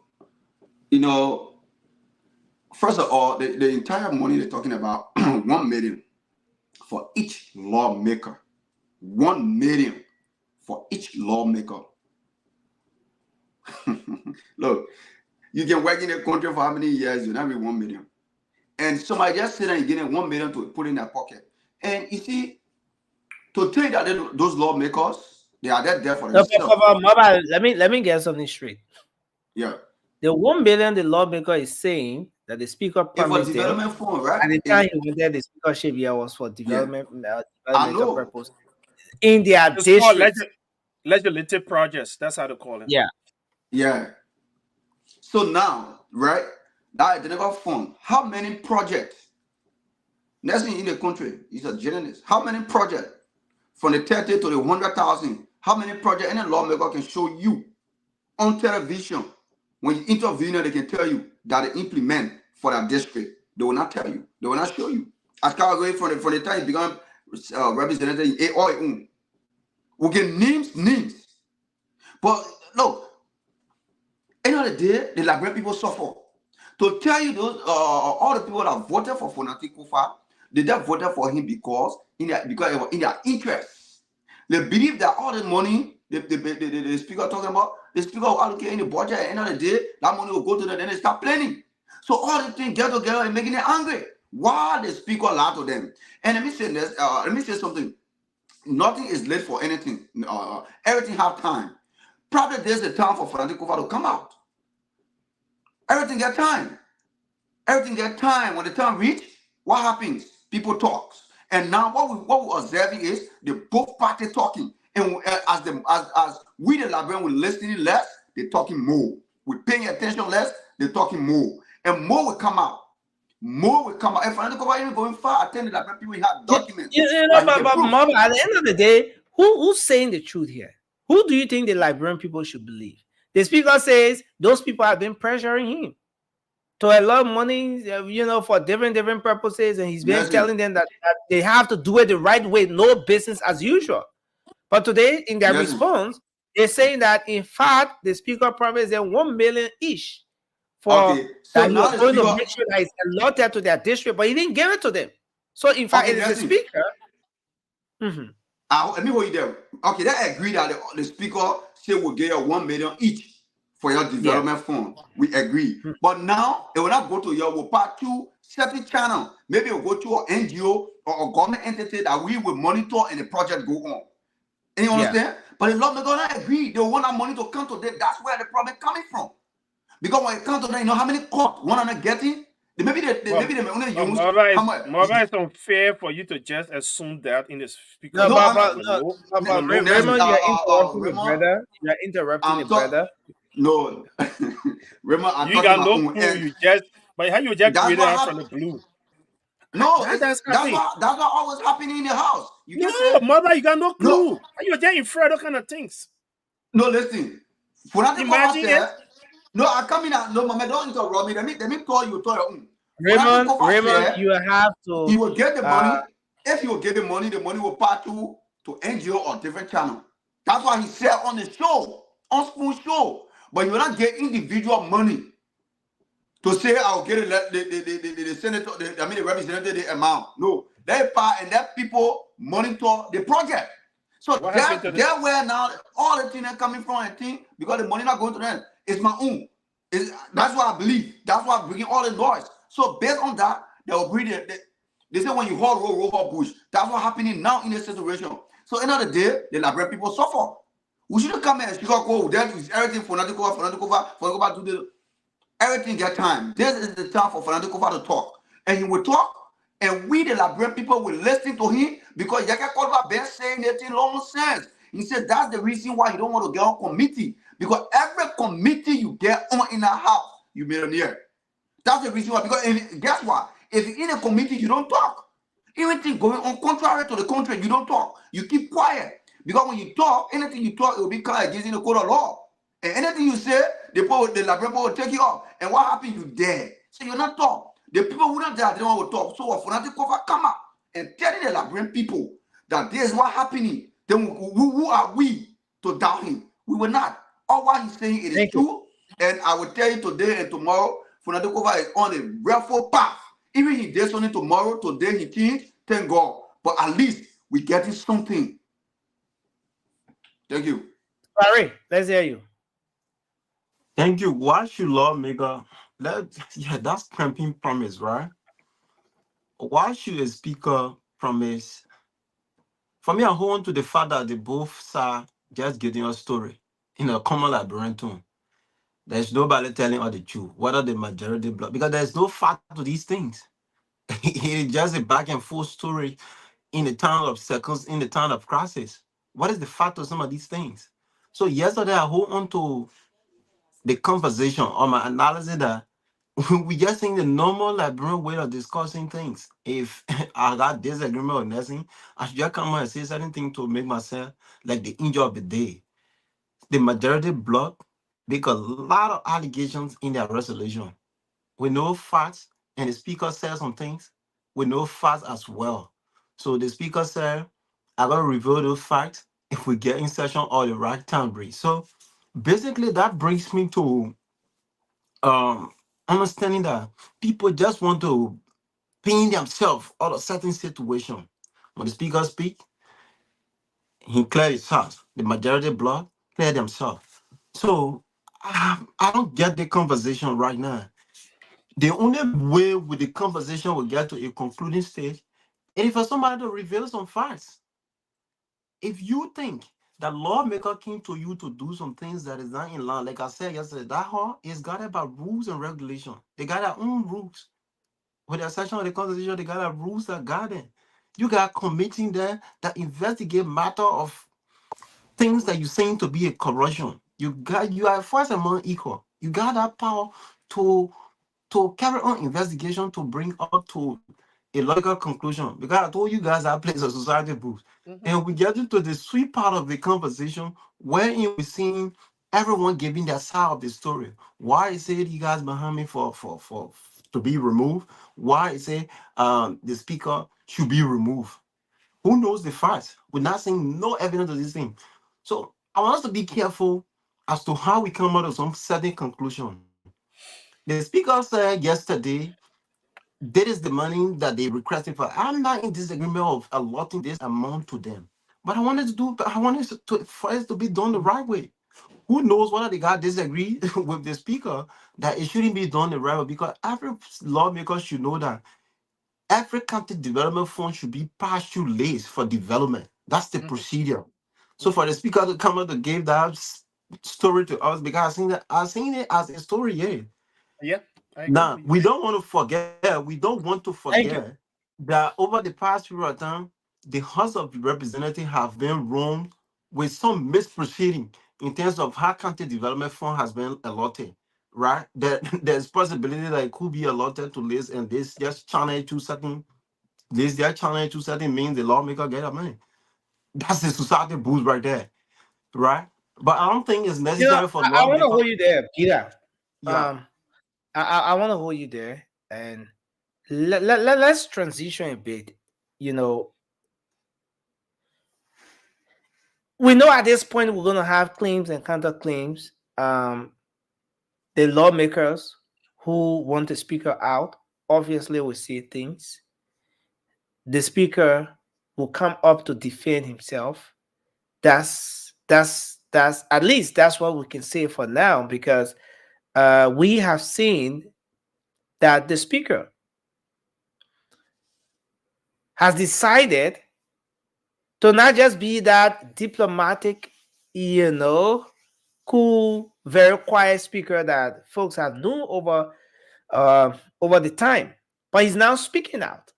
He spoke on Spoon last evening, and today he was on a joint interview with some media folks. Again, he was speaking out. This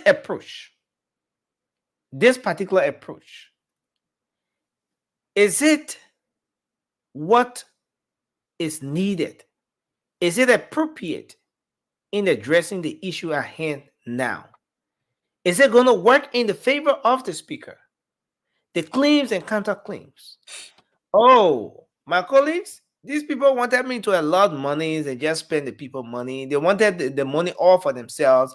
Oh, they've been behind me to arrange, negotiate with the executive so that the executive can give them some money, and then they pass certain bills or they act on certain instruments. But I've been that person trying to tell them, no, if you did it this way, the executive is not going to respect you. I've been trying my best to make sure that there's no business as usual.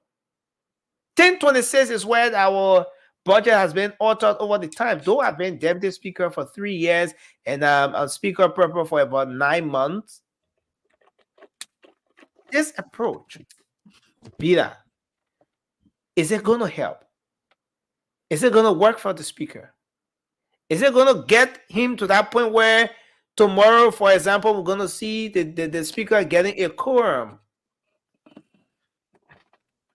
to conduct the business of the Liberian people at the House of Representatives? So, nothing. It's not going to help our country. Let me take it from the outside of the conversation. Because if the speaker of the House of Representatives is not doing that work, there are a lot of things our country will not be achieving, right? We listened to the speaker yesterday telling us that there are bills there are some policies that they need to look at in terms of what the executive send them to pass. So you cannot erase the fact that our country is going to be hostage. The budget is different. That they have to do some work on the budget.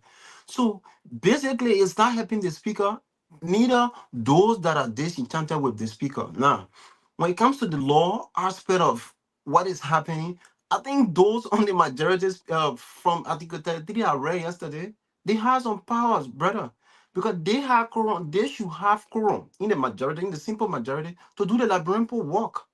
So I think the speaker needs to do the needful thing.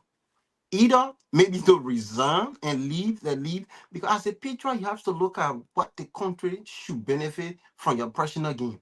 Either he resign if the guys not coming to session, because I mean, if they are not coming to session, you will not carry on the labyrinthal work.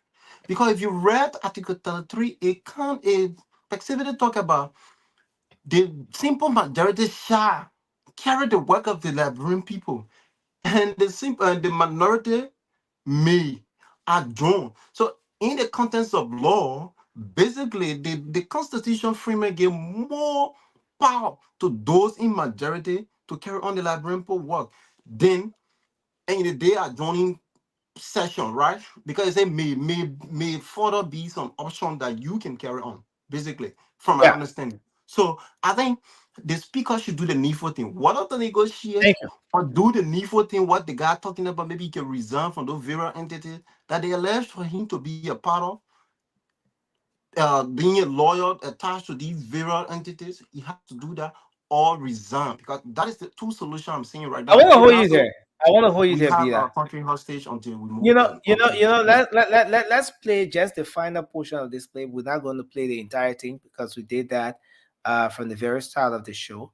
But I want us to listen to another point those lawmakers made, comparing it to what the speaker said yesterday, because this is very important for the Liberian people to know. Now let's listen to this portion again. It is deeply concerning that the speaker is resorting to deception to distract the public from his inability to fulfill his campaign commitment of putting $1 million United dollars to each electoral district for projects. The speaker shamelessly again said there is a special room at Boulevard Palace Hotel where people meet during budget appropriations. This is also shameless and is an attempt to distract the public from the crux of the matter ahead. Speaker Kofa's assertion that Boulevard Palace Hotel room 1026 was used for budget hearings and that lawmakers used this as an opportunity to extract money from ministries and agencies is nothing short of another falsehood. These statements are an act of desperation intended to divert public attention away from the speaker's own questionable financial activities. If any act of budget manipulation was ever done, why did the speaker not launch an investigation, obtain the facts, and take appropriate action? It is on national record that during 2 fiscal years, Speaker Kofa, then Deputy Speaker, was allocated $2.6 million United States dollars, but he pocketed $9.7 million United States dollars, an excess of over $7 million United States dollars that has yet to be accounted for. Therefore, if any budget manipulation occurred, it was done by Honorable Kofa, and he must be held accountable. We stand by our call for the Liberia Anti-Corruption Commission, the LACC, to immediately launch a thorough investigation into Speaker Kofa's financial dealings, which violate the Budget Transfer Act of 2008. I want us to hold this here. This thing is getting very serious. It's nothing to take for a joke. The lawmakers are saying that room 1026 is not in the picture, was never used for budget manipulation or whatever. I mean, you listen to the lawmakers. Listen, guys. Remo, let's hear you on this one. Let's have you come in on this one. Just take 2 minutes on this quickly because we want to go to the phone lines and provide more time for our folks to talk in tonight. And Nelson, you see this, Speaker Kofa have been speaker for 9 months plus, have done nothing about audit. His colleagues said he's the reason why the GAC audit hasn't been done. And they challenge him on that. And myself, as a private citizen, because Kofa had the gavel, he appointed everybody to committees. Why isn't there an audit at the House of Legislature? I mean, at representative. I think it's just lip service he's doing. And now they're even going forward to call on the GAC to do an investigation on the matter. Stephen Kofa didn't go that far. So I want to believe them more. And besides, Pisco Kofa is on an obligation at the workplace when you know of a wrongdoing at the workplace and do not report it. On an obligation by the law, you have aided and abetted, you part of that crime that has been committed. Because Kofa knows that not this year he discussing of years back when he was part of the house and he did nothing about it. And my brother Morba said there is no time to spill out the beans. But look, there are 3 circumstances under which when you're investigating anything, you can find the motive. Under what circumstances is this person talking after they've been accused? You should keep that key in mind. What the purpose of him revealing? Because his job is at stake. Who are the objects? People who have accused him. He counter-accused him. But when you use those logic to analyze Speaker Kofa thing, he's not revealing nothing. He's fighting for himself. If he had come out any time, what are these circumstances existing and have said it, we can add merit to these things. But now you just consider it as a mere counter-allegation. Yesterday when he spoke, he didn't ask for GAC audit. I mean, he said he would do audit. But Kofa, you would do audit 9 months? 9 months and a baby time? You had a gavel for plus 9 months plus. What have you done?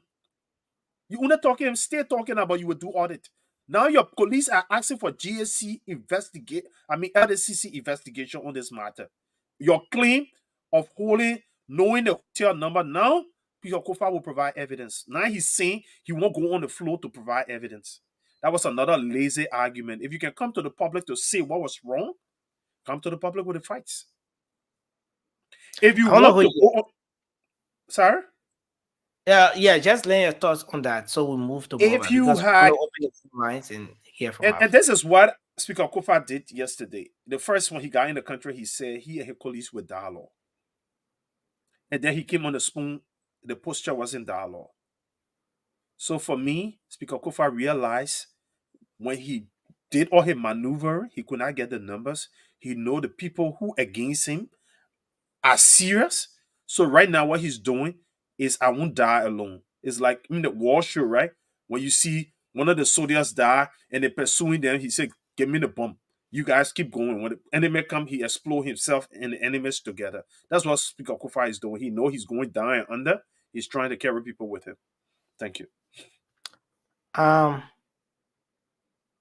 Raymond, just before we go to Mobile, I know you're going to come in. This approach, right? The strategy, is it leading somewhere positive for the speaker? No, I can predict that the speaker is done. And what's his name? Suarez said it. I've read the laws. The majority got quorum. They can do business. They can do the Liberian people business without the speaker. The speaker is not the authority to do business. The authority to do business in the House of Representatives is quorum. The majority vote. Even on his gavel, that the majority vote decide. So in his absence, they can have somebody to, what you call it? What's the word? Govern our proceedings. In the absence of that person, the deputies, in the absence of him, the deputy speaker, or they can have someone to chair. In the absence of that person to chair, they can elect someone called a speaker pro tempore. They got all that powers to do that. And when they elect a speaker pro tempore, he's illegitimate. Except they decide to go under his authority again and gain him legitimacy. So yes, they can do the Liberian people business. So all that thing he's talking about, they got thing from the executive. If the executive realize that he don't have the legitimacy, they will have to. The executive did not elect the people at the House of Representatives. Those were elected by the Liberian people. So they got to do business. So they will have to do business with quorum. The Thank you. executive don't have an option. Thank you. Mobile, you want to come in? Thank you. Yeah, thank you, Nelson. Look, my brother, Jazz, said something, but let me correct. Before Fonadikova came out to speak, right? There was a senator then it was a representative who came out first. There was sending allegations, saying things about him. That's the reason why he came out. Fonadikova not there because the Chinese were asking him. Asking the lawmakers, why are some of the reasons you guys want to impeach or you want to take the speaker out? And they started laying those reasons. They started saying things. So the speaker was not the first to go and throw blow. The speaker was in his lab room in Italy doing his thing. When they started attacking him, and when the press went there, they even came out. Right? They came out to host a press conference and they never materialized, they left. What they say, what it was, whatsoever, they left. And there were a lot of allegations against the speaker. Before, when the speaker came, it took almost, I think, 2 or 3 days before he went on SpoonShow yesterday. So that put that argument one side. It was not the speaker first come out. And let me go to what he said. Look, sometimes when people do something, they keep doing the same thing, and you get people who in the system try to fight the system. You see people who come anti you. Look, Fonati Kofa, we agree. Everybody get our fault. As I said, we agree. Nobody is perfect. But the role he laying now, we all should commend him. And secondly, the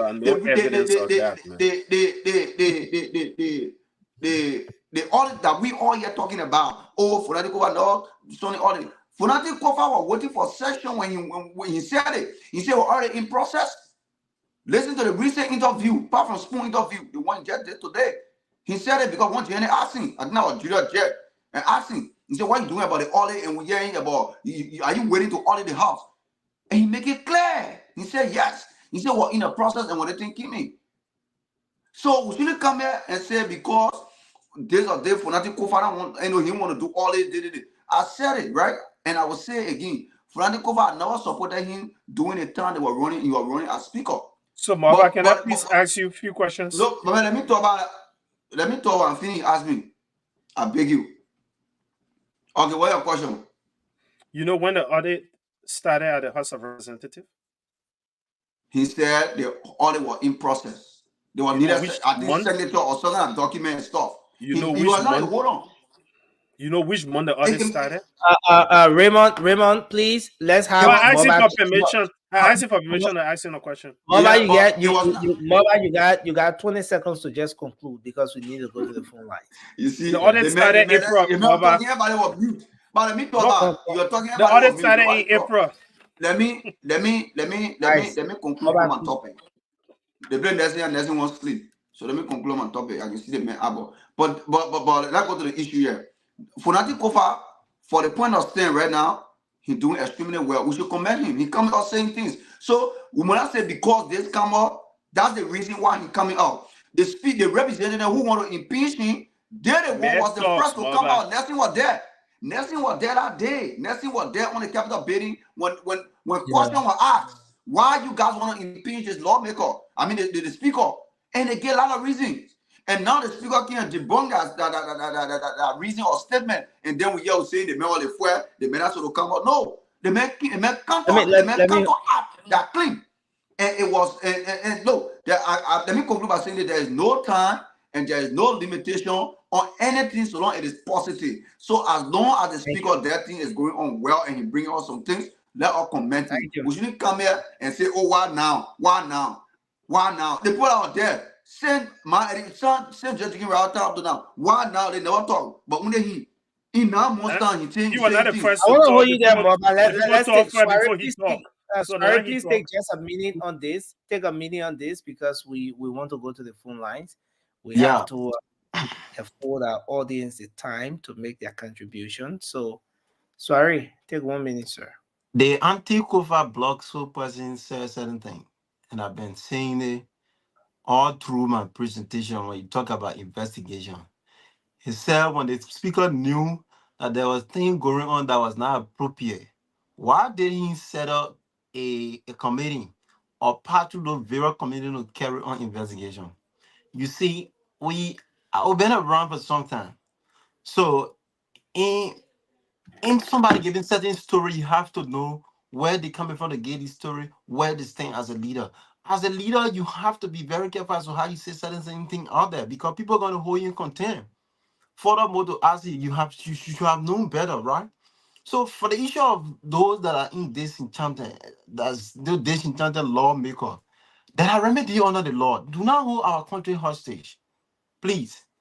If you think those business things that you put in your resolution, they are facts, we got the Supreme Court. Go to the Supreme Court, carry your business issue there through your lawyer, and get the speaker out with these facts that you have. If the speaker, because in that case, the speaker could be the defendant. If you have facts to provide to the court that these things that they're saying they are not true, he can win the case and Thank you. come back to his position. Let's make progress as a country. But Let so me Don't hold you continue politically, there, dumb. Swari. Let me hold you there, politically, Swari. for And then we impeachment, they can got go that to the authority. phone They don't lines. need a court. They can do it by We can go themselves. to the phone lines. See that? Zero. Proceeding. I said politically, they Zero. don't need the courts because the But court I'm talking about proceeding legal longer. thing, you're talking about politically, young man. No, but they have the power. They can even remove a Supreme Court justice. So The majority they got. It faster than let's going through court proceedings. You guys, can't let's have go the to Supreme the Court phone line. but justice again. Don't Zero come with triple a good man. Oh zero yeah, they got triple that seven. authority. They can even impeach the president. 055-101075. You have the WhatsApp number up. You can call via WhatsApp as well and make your input tonight on the late night show, the late night politics on Spoon. I'm Nelson Collier. Raymond Zeze here, Bila Soiree, and of course, Moba Zoka. Hello, you're live. Your name and where you come from. All right, Nelson. I seen this is Bud. I'm calling from Cedar Rapids again. You see, if you can give me a few minutes, that would be fine. Look, listen. 1 minute, sir. All right, listen. Fonatio. All our representatives in the House, our government officials, all of them are guilty. They are guilty in Liberia. I listened to Fonatio today. The only thing that I was pleased with, he took responsibility of some other things that he did wrong, like the leadership, the establishment of the leadership in the House. He never did well with that. These are some of those things that bring a problem. Men like Foco, men or other people, they just stand in our house and make regular statement without the speaker saying, no, this is wrong. Neither Yeka Koluba will say Yeka Koluba is dead, but Yeka Koluba started this thing. Now, what I wanted him to do, to have done, and he never did it, is the 30 leadership, including himself in the House. He admitted it today for that thing when they rub little Vicks off for that thing lip, for that thing will talk everything that in that place. But Thank he you. took responsibility. But why they have to leadership. rub this on the speaker list? Yeah, You know, I know where you coming from. What kind of vase? That magical vase you want for them to rub? All that sasewu. Sweet face. No, that's as a rule. Now I can say, what now? Thank you very much for your input, sir. We appreciate you. Let's take another person here. Hello, you're live. Your name and okay, so They seem to be. Hold on, sir. Okay, you're live. Let's hear you. Hello, how you doing? Yes, sir. We okay. Good evening to all of you. Thank you so much for giving me the opportunity. My name is Emmanuel Mark, and I'm calling from Philadelphia. Yeah, from Look, let me tell Philadelphia. you, my brother. Yeah, let me tell you, my brother. If I would just ask you a simple question, how old is Liberia? I think Liberia should be about 177 years of age now. How is the Constitution? The Constitution has been there for all those years. Who have benefited from that? Those lawmakers and our government officials. Don't you think the Constitution also provide provision for its citizens to live a better life and have a job and have a health care? How many of those things have been implemented? Look, let me be the devil advocate here. Let me tell you, I always tell people this thing and they will not listen to me. Mm-hmm. The most wicked people in our country, our native people. You see the crew, the bastard, they cry, they kill the mother people that all of them. Hello. Let me just no, hello, sir. Yeah, hello. I don't want us to get into that tribal thing. This is a platform that is widely listened to or followed. Every tribe has good and bad people, and we all have a history of what the tribal thing did to our country, and I really don't want us to go there, sir. Okay, I agree with you, and I'm sorry for measuring that. I only measure that because those are the people, including my own tribe, that occupy that space. So I think they should do better. Now let me get in with this. Until we get a president that will not suspend the Constitution, but ignore it and do what is right for the Liberian people, my brother, 6 years from now, we will still be saying that I will still be saying that and we'll still be explaining the same thing. Liberia is not going nowhere, my brother. Thank you so much. Thank you very much. Let's take another person here. Hello. Yeah, good evening. Yeah, good evening. You are live on the show. Let's hear you. Thank you so much, Nelson. Thank you. My name is Siliki. I'm calling from Syracuse, okay. New York. Mm-hmm. I want to say something regarding this whole issue of Speaker Kofa. But before I say anything, I want to say thank you to Moduba. I don't know whether I'm pronouncing his name right. Yeah, Moduba, yeah, Moduba, you're getting it right. Okay, Moduba, I know doing before the election, I didn't agree with him, but I 100% agree with him. You see, what is happening in our country is very, very much unfortunate. This man, Speaker Kofa, let's say that what the point these guys are saying that he told them that he was going to give $1 million to this station. Let's say it is true. Yeah, I agree. Speaker Kofa might have said that. But say he became speaker, how many times have he passed a budget? Has the budget been passed 2, 3, 4, 5 times and he did not include that amount for districts? I don't think we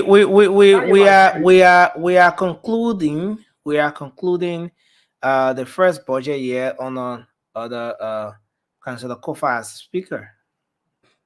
And he included 100,000 each for the lawmakers. Councillor Kofa speakership has passed a budget in 9 months. How many times? This is the first time. Am I wrong?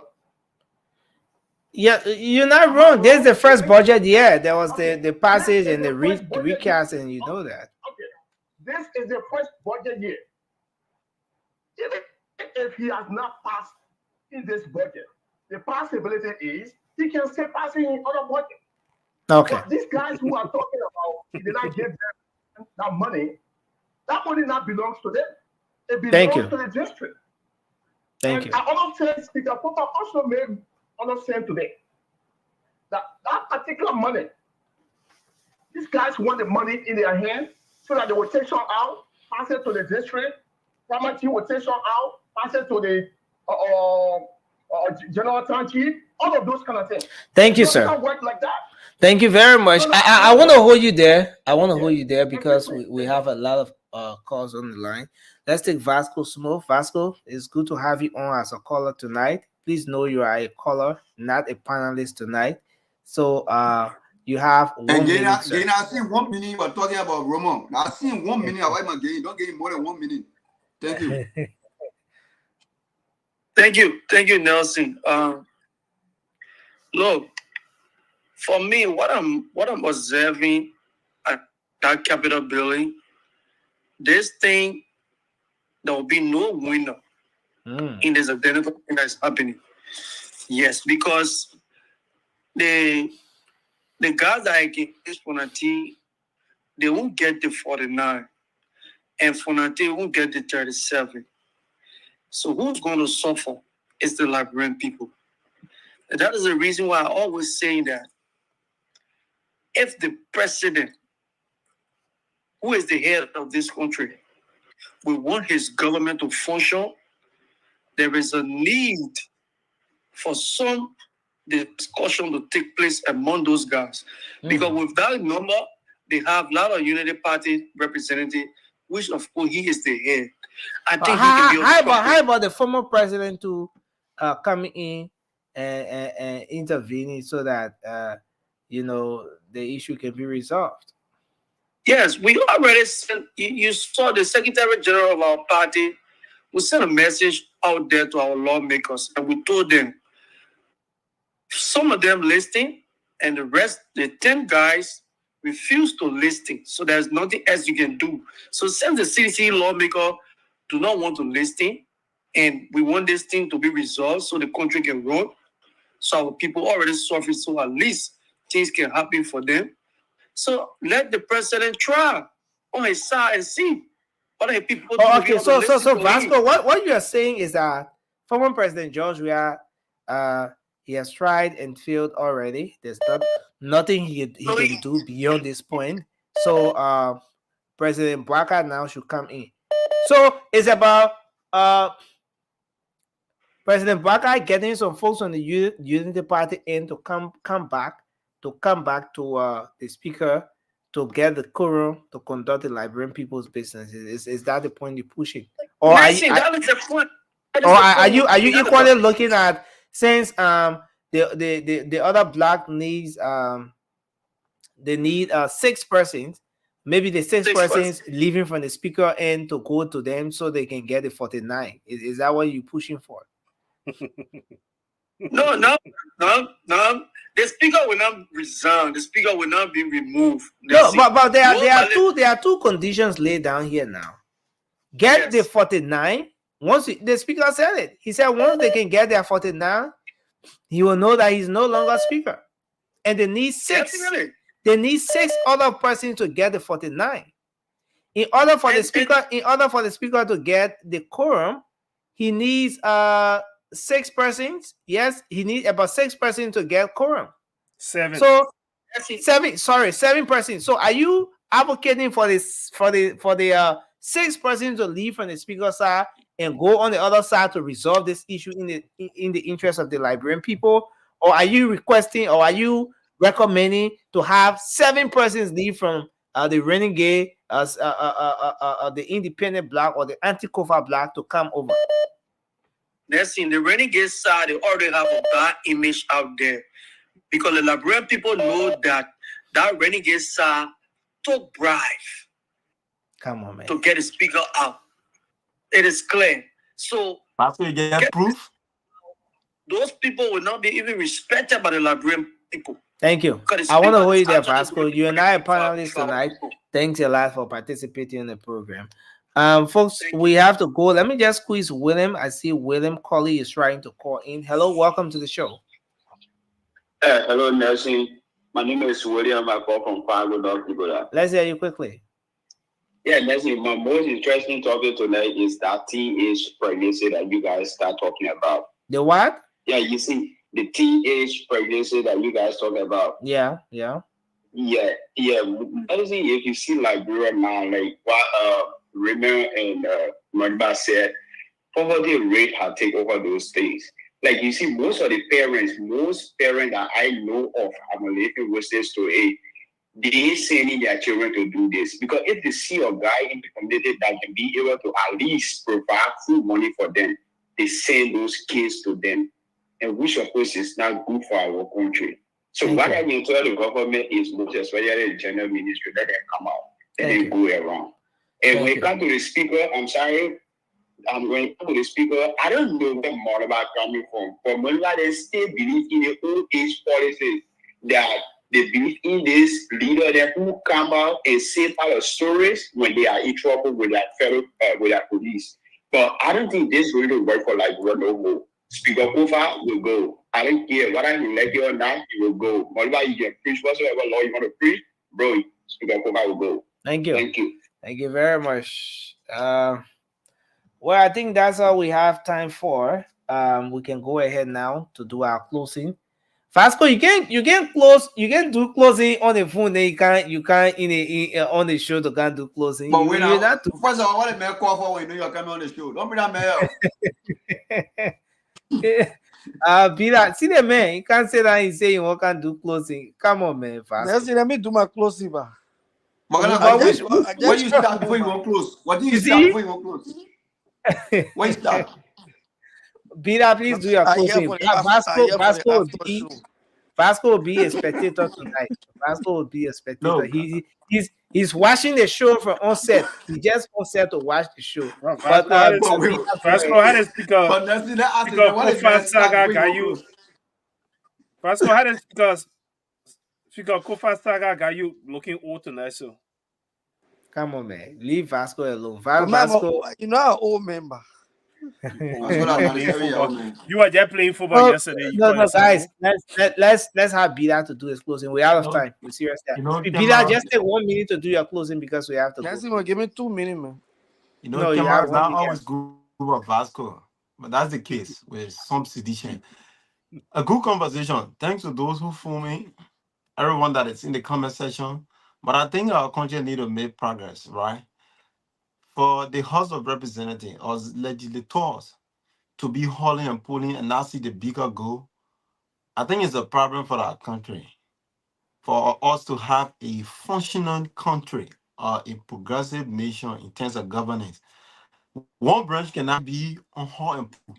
Then we feel we're making progress. They need to put themselves together to do the necessary thing.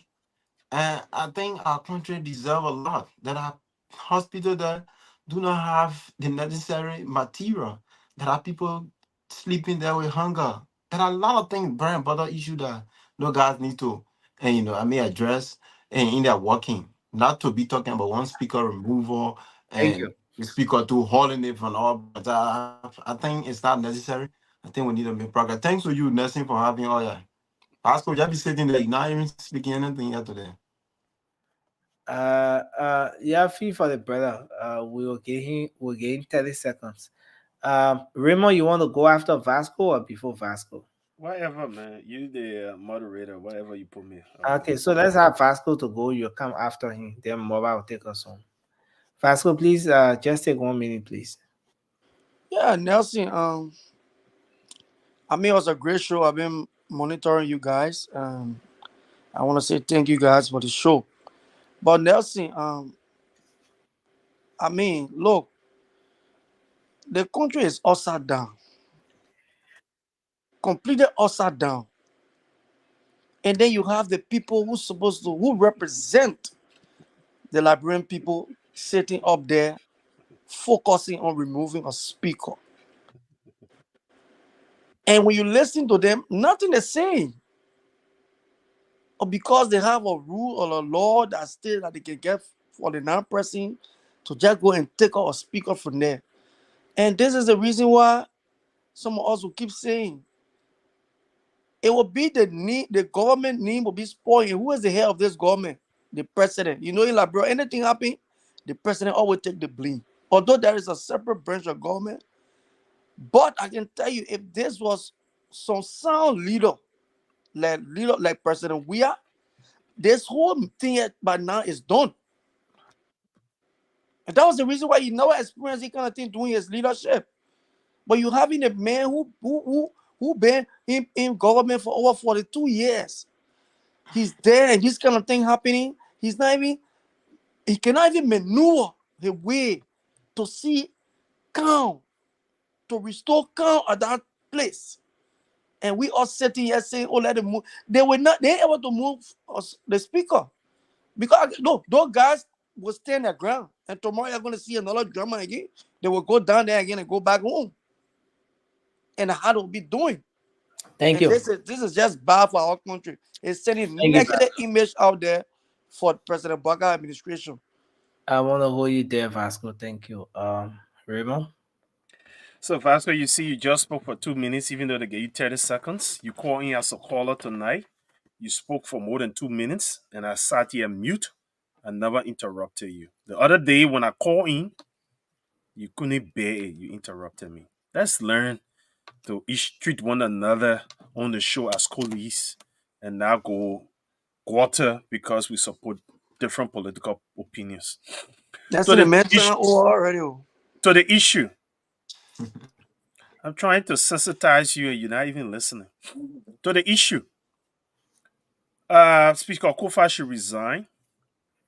Of the many allegations his colleagues got in the resolution, there are 2 evidence that I know of. One, Speaker Kofa is a felon in the USA. He was guilty for financial improprieties. In the standard proceedings for these things, someone who guilty of a crime are not entrusted with that same thing to do. Kofa, we Liberians, we entrusted Fisher Kofa with our national budget. Whereas he was giving small money in the US here, he stole it. But we stay trusting him. And a lot of us still believe he's a good man. Second, there's evidence that the budget outturn, which is a financial document of the Republic of Liberia, indicate that in 2 fiscal years, Mr. Kofa used, his office used $7.5 million when his budget should have just been $2.5 million in those years as Deputy Speaker. He used the 2.5 and he used excess money that went up to $7.5 million. And the budget performance report goes to the House of Legislature. And Speaker Kofa says he should be Speaker of the House. But he cannot read his own budget performance report. That he's not worth to sit there. But this is the man who got a doctoral degree.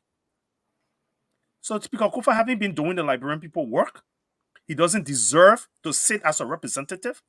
He got criminal records, and we should not have such people serving our country that are suffering from corruption. And I believe Speaker Kofa is in it for himself. He got a position to put himself in power and abuse power and continue his corrupt act. Bishop Kofa should see a need for that. His colleagues do not want him. He cannot have a quorum. He cannot cheer over his members when they don't have a quorum. So he should resign and let the Liberian people have their government. Thank you. Somebody said when Vasco was in high school, he used to be part of the noise maker, and I used to be all the way behind. But I don't know. But that's a text message. Like your own brother Josh, he sent me the message. There's a message. Your own brother Josh Wheeler sent me that message. But go ahead. Yeah, thank you, Nancy. It was a great show, and I'll tell the caller thank you. You know, most of them, the statement was against me, well, for me, but end of the day, I tell them thank you at least for that input. But let me go to the main issues. Look, Liberians, if any lawmakers who want to take Fonati Kofa up, you should impinge them to your other citizens. You know why? Because they're not in the interest of the Liberian people. And I will say this.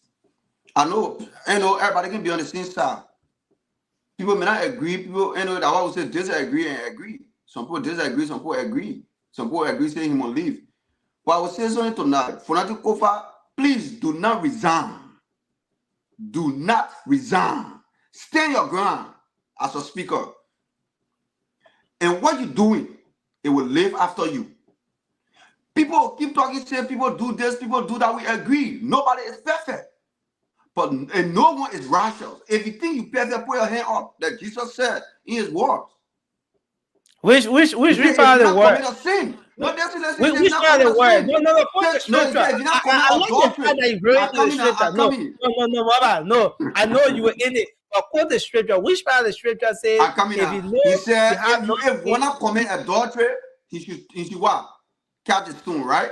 Nobody. Which book? So Which if book? I'll come to the chapter? scripture. Now the scripture is not important, but Ali, I give No, you for the very. sake of all this, no, No, Mama, Nelson, let me help with the scripture, right? Let me help with the scripture. My man, how will you It's a scripture that my man. Jesus said we're going to get the rogues the money to keep. No, Raymond. No, listen. Listen, I'm not going to call the scripture yet. I will call the scripture when I do. That need that scripture part, listen. No, but why you want to read the scripture? You use the scripture as a basis don't worry for about the argument. scripture. I will call the scripture. No, but okay, apologize with Liberian people. No, I don't apologize.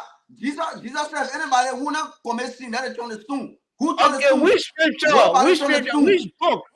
Which book? The scripture somewhere around the play. Be the man. Very good, thank you. It's there. It's scripture in the Bible. It's there. But then that can do the serious matter here. So we the Liberian people, we understand.